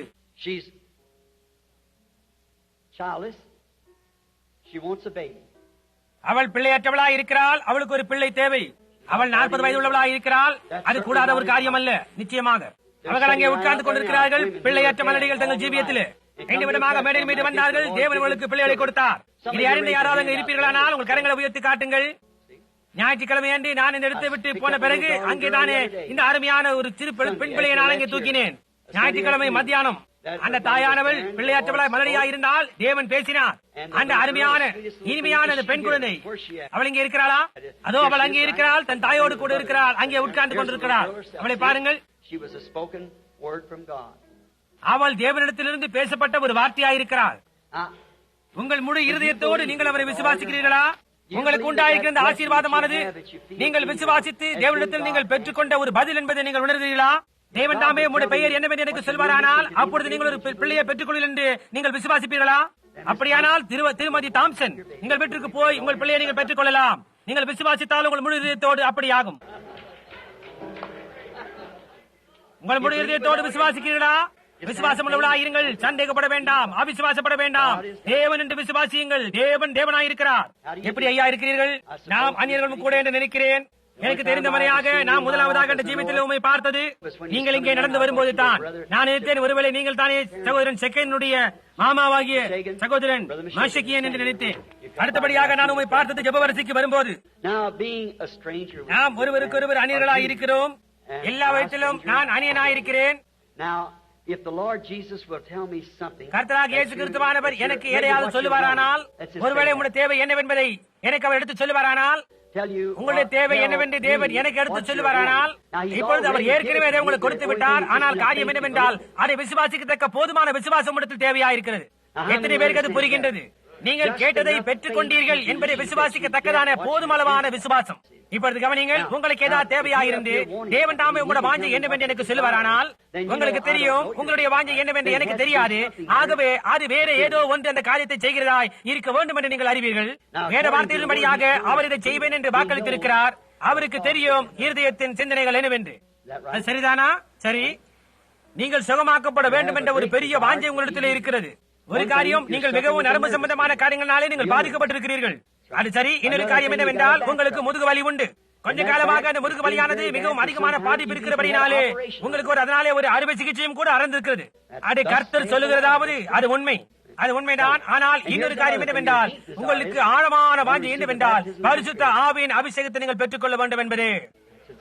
அது முற்றிலும் சரியே. இங்க வாருங்கள் அன்புள்ள தேவனே, கர்த்தராகிய இயேசு கிறிஸ்துவின் நாமத்தினாலே இந்த மனுஷன் பரிசுத்த ஆவியினாலே நிரப்பப்படுவாராக. அவருடைய தேவைகள் சந்திக்கப்படுவதாக இயேசு கிறிஸ்துவின் நாமத்தில் ஆமென். இப்பொழுது பெற்றுக் கொள்ளுங்கள் சகோதரனே. விசுவாசம் உள்ளவர்களாயிருங்கள், சந்தேகப்பட வேண்டாம். எப்படி இருக்கிறீர்கள்? எனக்கு தெரிந்த மட்டில் நாம் ஒருவருக்கொருவர் அந்நியர்களாயிருக்கிறோம். அது சரி என்றால் ஜனங்கள் யாவரும் அதை அறிந்து கொள்ளும்படியாக உங்கள் கரங்களை உயர்த்தியவர்களுக்கு காட்டுங்கள். அறிந்தபடியாய் நான் உங்கள் ஜீவிதத்தில் கண்டதே கிடையாது. நீங்களும் கூட இப்படிப்பட்ட ஒரு கூட்டத்தில் இல்லாமல் என்னை கண்டே இருக்க முடியாது. ஏனென்றால் பரலோக பிதாவை அறிவார். இதோ அவருடைய வார்த்தை எனக்கு முன்பாக இருக்கிறது. என்னுடைய ஜீவிதத்தில் நான் அறிந்தபடியாக இந்த ஸ்திரீயை நான் கண்டதே கிடையாது. ஆகவே நீங்கள் எதற்காக இங்கு வந்திருக்கீர்கள் என்பதை குறித்து நான் அறிய மாட்டேன். ஆகவே நீர் யார் என்றும் எதற்காக வந்தீர் என்றும் நான் அறிய எனக்கு வாய்ப்பில்லை. என்னாலே ஒரு காரியத்தையும் சொல்ல முடியாது. ஒரே ஒரு காரியம் என்னுடைய வரம். கொஞ்ச நேரத்துக்கு முன்பாக நான் விளக்கி காட்டுவதை நீங்கள் கேட்டிருப்பீர்கள். ஆனால் இங்க எப்படி அசைந்து போய் அவர் என்ன சொல்கிறார் என்பதை கேட்டு, நான் என்ன காணுகிறேன் என்பதை கேட்டு என்னால சொல்ல முடியும். அவர் சொல்லாததை நான் சொல்ல முடியாது. என்னால் அப்படி சொல்ல முடியாது. நான் அப்படி சொல்வேன், ஆனால் அது முற்றிலும் தவறாயிருக்கும். அது தவறாக இருக்கும். ஆனால் அவர் அதை சொல்வார், ஆனால் அது முற்றிலும் ஆக சரியாக இருக்கும். ஒருபோதும் தவறாய் போனதில்லை, ஒருபோதும் தவறாக போகாது. ஏனென்றால் தேவன் தேவனாய் இருக்கிறார். ஏனென்றால் தேவன் தவறாய் இருக்க முடியாது. ஆனால் உம்முடைய வாஞ்சை என்னவென்று தேவன் மட்டும் எனக்கு சொல்வாரானால், நீ எதற்காக இங்கு இருக்கின்றாய், இல்லை நீ செய்த ஏதோ ஒரு காரியத்தை, இல்லை அப்படிப்பட்ட காரியங்களை போன்றுதான் சொல்வாரானால், நீ யார் என்றும் எங்கிருந்து வந்திருக்கிறாய் என்றும் என்ன வேண்டும் என்பதையும் அவர் சொல்வாரானால், நீ விசுவாசிப்பாயா? ஒரு காரியம், உனக்கு காலில் தொந்தரவு உண்டு. உன் கால் உனக்கு கவலையை கொடுக்கின்றது. அது சரியா? உன்னுடைய கரத்தை உயர்த்தி, உனக்கு பெண்களுக்கு உண்டான வழிமுறையில் கோளாறு உண்டு. உன்னுடைய இதயத்தில் ஒரு பெரிய வாஞ்சை இருக்கின்றது. ஏனென்றால் நீ யாரையோ எதையோ இடிந்து விட்டாய். அது ஒரு பையன். உன் மகன் வீட்டை விட்டு வெளியேறிவிட்டான். அவன் திரும்பி வீடு வந்து சேர வேண்டும் என்று நான் ஜெபிக்க நீ விரும்புகிறாய். பரலோகத்தில் இருக்கின்ற தேவனே அவருடைய பிள்ளையை அவனிடத்தில் அனுப்பும். பரிசுத்த ஆவியானவர் தாமே இன்றிரவிலே அவன் போய்கொண்டிருக்கின்ற பாதையில் அவனை நிறுத்தி அவனுடைய தாயிடத்தில் அவனை திருப்ப அனுப்பும்படி இயேசுவின் நாமத்தில் ஆமென். அறிந்திருக்கின்ற அவர் அவனை உன்னிடத்திற்கு அனுப்புவார். கவலைப்படாதே. இப்பொழுது விசுவாசி சந்தேகிக்காதே. உன் முழு இதயத்தோடும் விசுவாசம் வை. நீ விசுவாசி, தேவன் மீது காரியங்கள் எல்லாவற்றையும் செய்வார். அந்த 3 அல்லது 4 வகையறுத்தல்கள் அது என்னவாய் இருந்தாலும் எனக்கு மற்றிலும் காணக்கூடாத மட்டுமாக நான் போனேன். ஆனால் அதை என்னால் விளக்க முடியாது. அதை விளக்கி சொல்ல எந்த வழியும் இல்லை. நீ அங்கே 40 அல்லது 45 நிமிடம் பேசினதை காட்டிலும் மோசமாக இருந்தது என்பதாகவா என்று சொல்கிறார். ஆமையா, அது 3 மணி நேரம் இருக்கும். அவ்வளவு பெரியதாக இருக்காது. ஒரு ஸ்திரீயானவள் நம்முடைய கர்த்தராகிய இயேசு கிறிஸ்துவினுடைய வஸ்திரத்தை தொட்டால், ஏன் இங்கு இருக்கின்ற இந்த சகோதரியும் கூட தொட முடியாது? ஏன் இங்க இருக்கின்ற இந்த ஸ்திரீயும் கூட இங்கு சற்று பாருங்கள், என்னை எல்லாமாக சுற்றி தொட்டார். ஆனால் அது ஒன்றையும் செய்யாது. நான் விரும்பின ஒரு மனிதன், ஆனால் அவரை தொட வேண்டும். ஆனால் நான் எனக்குள்ள ஒரு வரத்தினாலே நான் அதிக தூரமாய் கடந்து போய் அந்த காரியங்கள் என்னவென்று நான் காண முடிகிறது. புரிகின்றதா? என்னை தொடுவதனாலே அங்க ஒரு காரியமும் சம்பவிக்க போகிறதில்லை. ஆனால் அவள் என் மூலமாக கர்த்தராகிய இயேசு கிறிஸ்துவை தொட்டாள். அந்த விதமாகத்தான் அந்த ஸ்திரீ தேவனை இயேசுவின் மூலமாக தொட்டாள். அவருக்கு என்ன காரியம் என்றே தெரியாமல் இருந்தது. ஆனால் அவளோ ஒரு வசத்தின் தொங்கலை தொட்டு வெளியே போய் அங்கே உட்கார்ந்தாள்.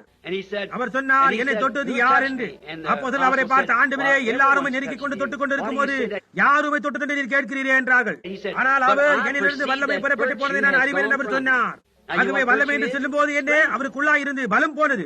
ஒரு ஸ்திரீ அவளை தொட்டதுமே அவர் பலவீனத்தை காண முடிந்தது. ஆனால் அவர் தேவகுமாரனாய் இருந்தார்.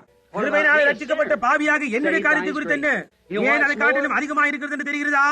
ஏனென்றால் அவர் சொன்னார், நான் என் பிதாவிடத்துக்கு போகிறபடினாலே நான் செய்த கிரியைகளை காட்டிலும் நீங்கள் அதிகமான கிரியைகளை செய்வீர்கள் என்று. பெரிய கிரியைகள் சொல்லப்பட்டிருக்கிறது. ஆனால் கிரேக்கு மொழிபெயர்ப்பின்படியாக பார்க்கும்போது இதை காட்டிலும் அதிகமான கிரியைகள் என்று அர்த்தமாகும். இந்த ஸ்திரீயை எனக்கு தெரியாது, அவளை குறித்து காரியங்களும் எனக்கு ஒன்று தெரியாது. மற்ற ஜனங்களைப் போல இவள் எனக்கு முற்றிலும் ஒரு அந்நியளாயிருக்கிறாள். நாங்கள் ஒருவருக்கொருவர் அந்நியர்கள். நான் சொல்வது சரி என்றால் உங்கள் கைகளை உயர்த்தி நீங்கள் அந்நியர்தான் என்பதை எனக்கு காட்டுங்கள். தேவகுமாரனானவர் ஒரு நேரத்திலே இப்படிப்பட்டதான ஒரு பெரிய ஒரு சூழ்நிலையின் மத்தியிலே ஒரு கிணற்றண்டிலே ஒரு ஸ்திரீயை சந்தித்தார். அவளிடம் அவர் கொஞ்ச நேரம் பேசிவிட்டு அவளுக்கு இருந்த காரியம் என்னவென்று அவர் கண்டறிந்தார். அவளுக்கு இருந்த தொல்லை என்ன என்பதை அவளிடத்தில் அவர் சொன்னார். அதன் மூலமாக அவர்தான் மேசியா என்பதை அவள் அறிந்து கொண்டாள். நீ என்னை தொட்டாய், நான் உன்னை தொட்டேன், ஆனால் ஒன்று சம்பவிக்க போகிறதில்லை. ஆனால் என்னுடைய விசுவாசம் ஒரு வரத்தின் மூலமாகவும் உன்னுடைய விசுவாசம் அதில் விசுவாசிப்பதன் மூலமாகவும் அவரை தொடக்கூடுமானால் அவர் நம் மூலமாக பேசி அவர் நம் மூலமாக உனக்கு சொல்லுவார். அப்பொழுது அந்த சீகார் கிணற்றண்டில் நடந்தது போல நீ காரியம் என்னவென்பதை அறிந்து கொள்வாய். பாருங்கள், அவர் நேற்றும் இன்றும் என்று மாறாதவராய் இருக்கிறார். நீ அதை விசுவாசிக்கிறாயா? உனக்கு பலவிதமான கஷ்டங்கள் உண்டு, உனக்கு பலவிதமான தொந்தரவுகள், பெரிய குழப்பங்கள் போன்று ஜெபிக்க வேண்டும் என்றிருக்கிற காரியங்களில் மிகவும் முக்கியமானவைகள் உனக்கு இருக்கிற மூட்டு வியாதி. அது சரி, அது சரியா? உன்னுடைய மூட்டுகள் நிமித்த முடியாதபடியாக உறுதியா இருக்கிறது. நீ உன் கரங்களை உயர்த்தும் போதும் நீ மெதுவாக உண்டானே அடி எடுத்து வைத்து நடக்கிறாய். கொஞ்சம் பொறுத்திருங்கள், இன்னும் சில காரியங்களை கூட நாம் இங்கு சொல்லக்கூடும்.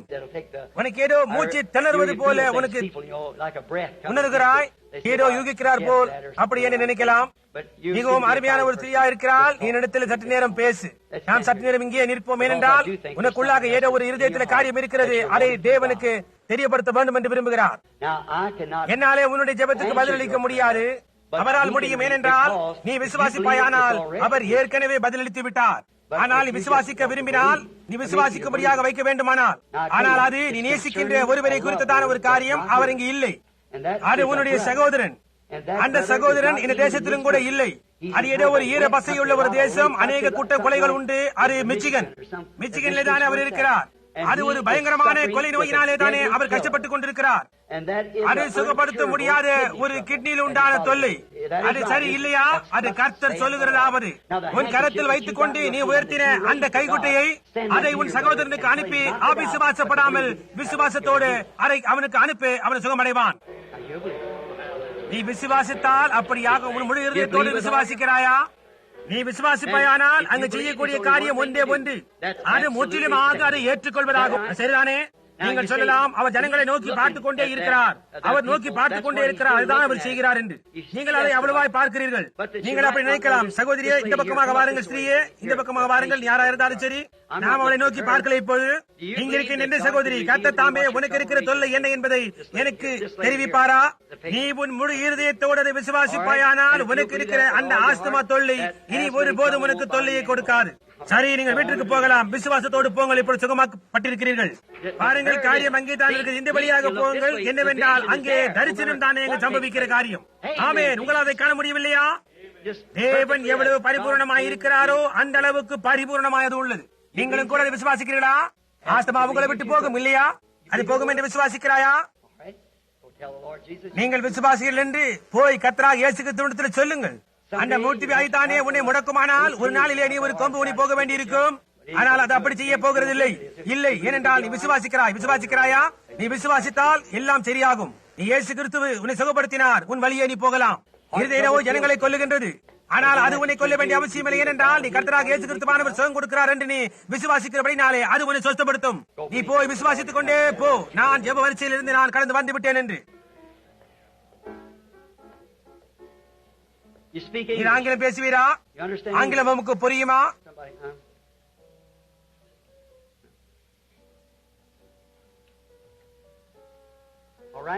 சரி, நான் இப்பொழுது சொல்லுற காரியங்களை அவளுக்கு நீ சொல்லுவாயா?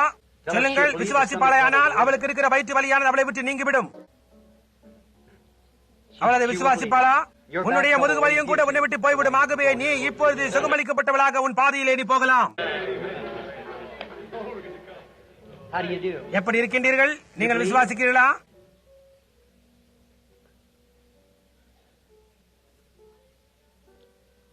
அங்கே உட்கார்ந்து முதுவலியோடு இருக்கின்ற அந்த மனிதன் என்னை நோக்கி பார்த்துக் கொண்டிருக்கிறார். நான் அது சொன்னபோது, நீங்களும் கூட விசுவாசிப்பீர்களானால் ஐயா நீங்கள் சுகமாவீர்கள்.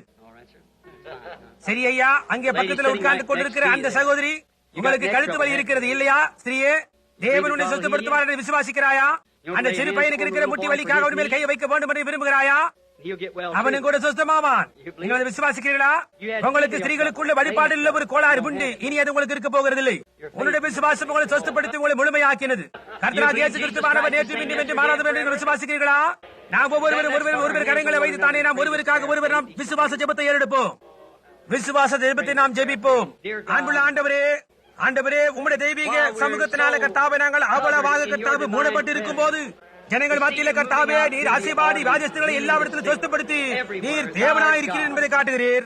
ஆண்டவரே, எங்கள் குழுவில் உள்ள யாவரையும் சொஸ்தப்படுவீர் என்று நான் விசுவாசிக்கிறேன். ஆண்டவரே, தேவனுடைய சுவாசம் தானே அவர்கள் மேலே புதிதாக அவருடைய இதயத்தில் விழும்படியாய் வேண்டிக் கொள்கிறேன். காலமானது கடந்து போய்கொண்டே இருக்கிறது என்பதை உங்கள் அறியும்படியாய் செய்யும்.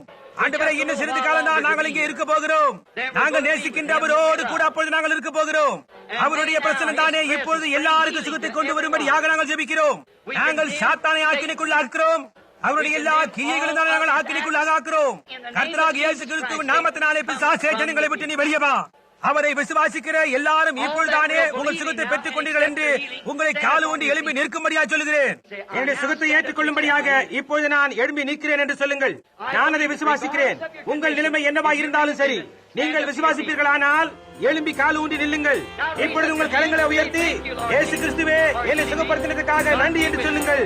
தேவன் உங்களோடு கூட இருப்பாராக.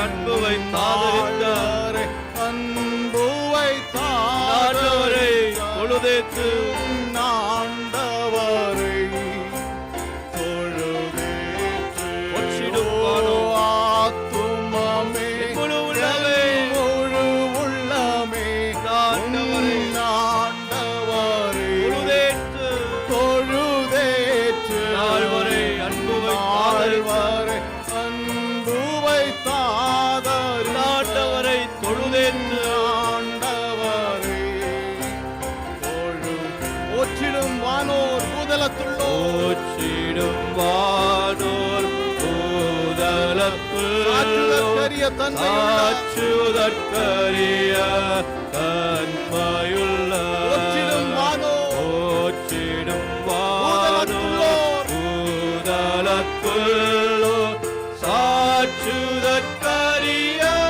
தன்மையுள்ள ஆத்துமாவே என் முழு உள்ளமே ஆண்டவரே ஆண்டவரே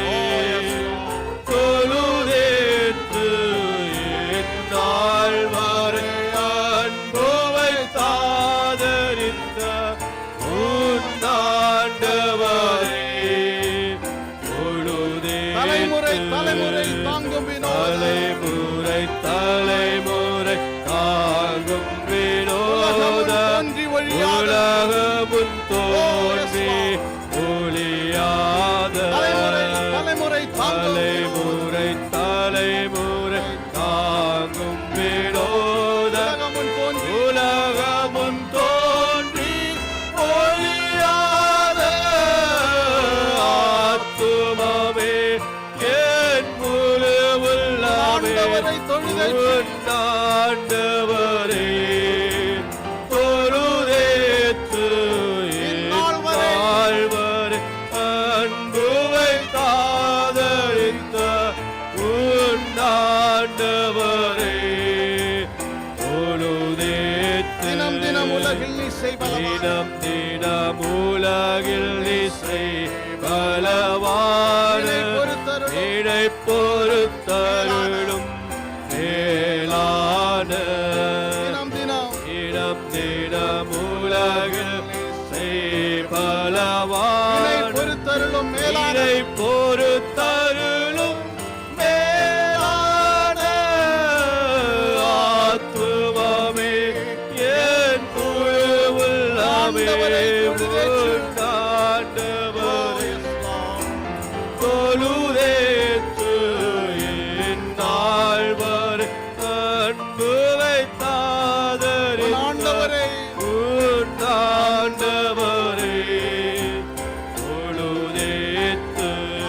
நோய் துன்பம் வாதை நோய் துன்பம் மாற்றியானந்த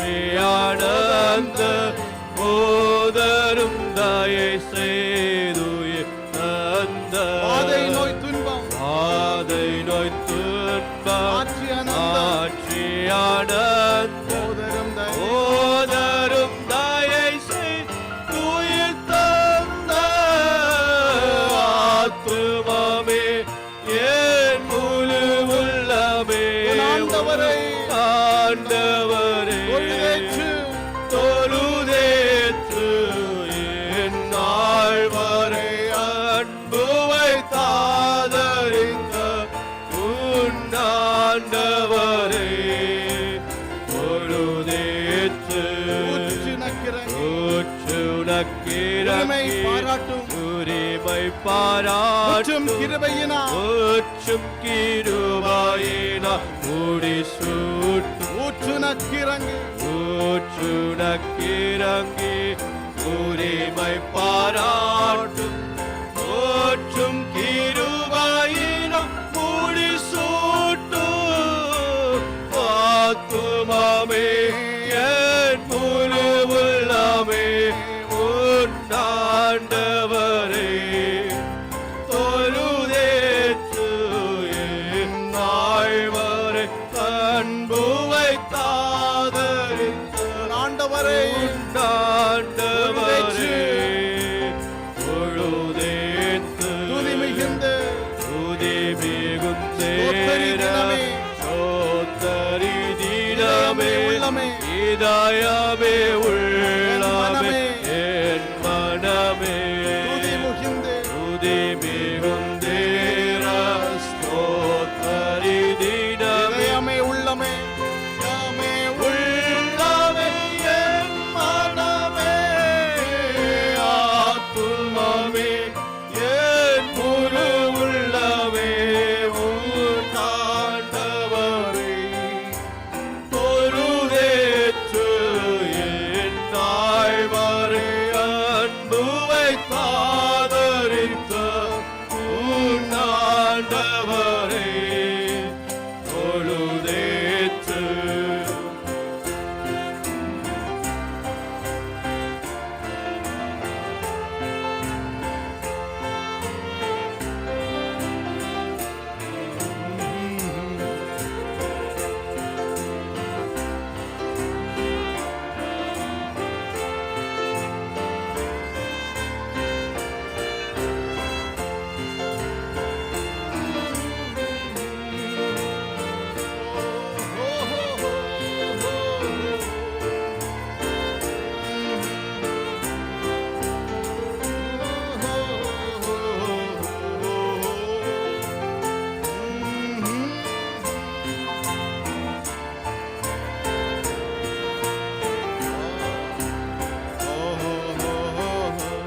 எந்த காலத்திலும் நேரத்திலும் எந்த நேரத்திலும் அச்சியாலும் துதிப்பேன் நான் துதிப்பேன் இயேசுவே உம்மை நான் இயேசுவே உம்மை நான் துதிப்பேன் துதிப்பேன் துதிப்பேன் எந்த வேளையிலும் துதிப்பேன் வேளையிலும் துதிப்பேன் இயேசுவே உம்மை நான் இயேசுவே உம்மை நான் துதிப்பேன் துதிப்பேன் எந்த வேளையிலும் துதிப்பேன் வேளையிலும் துதிப்பேன் ஆதியும் நீரே ஓ ஆதியும் நீரே அந்தமும் நீரே அந்தமும் நீரே ஜோதியும் நீரே ஜோதியும் நீரே சொந்தமும் நீரே சொந்தமும் நீரே ஆதியும் நீரே ஆதியும் நீரே அந்தமும் நீரே அந்தமும் நீரே ஜோதியும் நீரே ஜோதியும் நீரே சொந்தமும் என் நீரே சொந்தமும் நீரே எந்த காலத்திலும் காலத்திலும் எந்த நேரத்திலும் எந்த நேரத்திலும் நன்றியால் உம்மை நான் துதிப்பேன் இயேசுவே உம்மை நான் இயேசுவே உம்மை நான் துதிப்பேன் துதிப்பேன் எல்லா வேளையிலும் துதிப்பேன் வேளையிலும் துதிப்பேன் இயேசுவே உம்மை நான் இயேசுவே உம்மை நான் துதிப்பேன் துதிப்பேன் துதிப்பேன் எல்லா வேளையிலும் துதிப்பேன்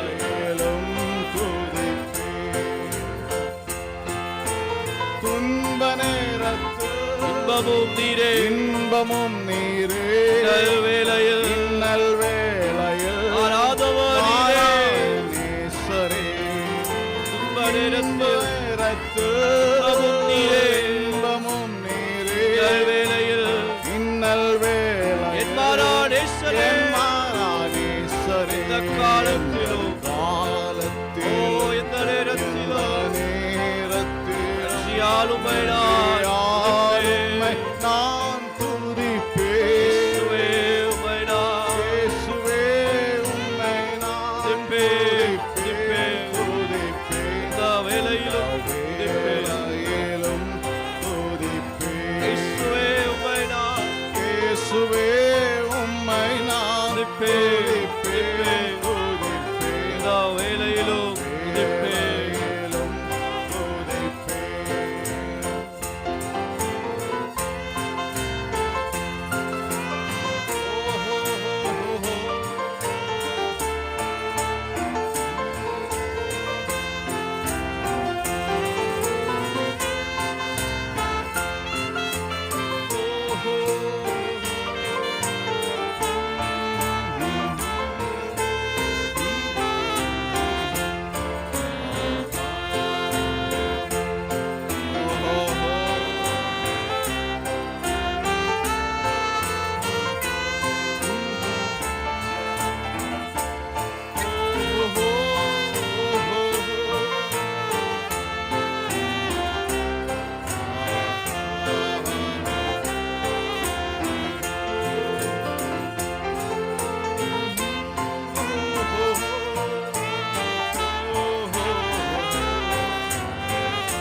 தாய் தந்தை நீரே ஆதியும் நீரே ஆதியும் நீரே ஆபரம் நீரே ஆபரம் நீரே என் தாரகம் என் நீரே தாரகம் நீரே தாய் தந்தை நீரே தாய் தந்தை நீரே ஆதியும் நீரே ஆதியும் நீரே ஆபரம் நீரே ஆபரம் நீரே தாரகம் நீரே என் தாரகம் நீரே இந்த காலத்திலும் காலத்திலும் இந்த நேரத்திலும் நேரத்திலும் சியால் உம்மை நான் துதிப்பேன். உம்மை நான் துதிப்பேன் இயேசுவே உம்மை நான் இயேசுவே உம்மை நான் துதிப்பேன். துதிப்பேன். துதிப்பேன் இந்த வேளையிலும் துதிப்பேன். வேளையிலும் துதிப்பேன் இயேசுவே உம்மை நான் இயேசுவே உம்மை நான் துதிப்பேன். துதிப்பேன் இந்த துதிப்பேன் வேளையிலும் துதிப்பேன். வேளையிலும்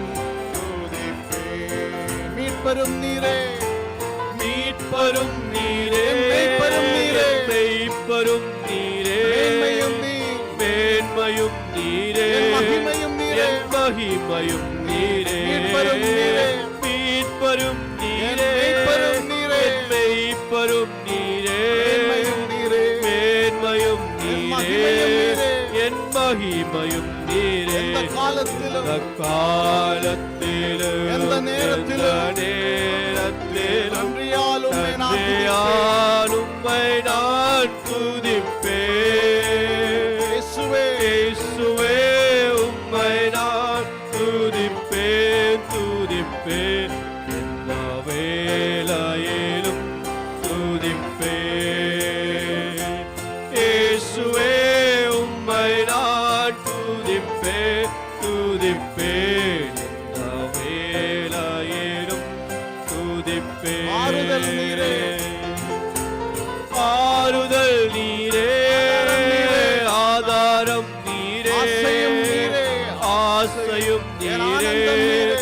என் ஆனந்தம் நீரே ஆறுதல் நீரே ஆதாரம் நீரே ஆசையும் நீரே என் ஆனந்தம் நீரே எந்த காலத்திலும் இந்த நேரத்திலும் நன்றியால் உம்மை நான் இயேசுவே துதிப்பேன். உம்மை நான் இயேசுவே உம்மை நான் துதிப்பேன். துதிப்பேன்.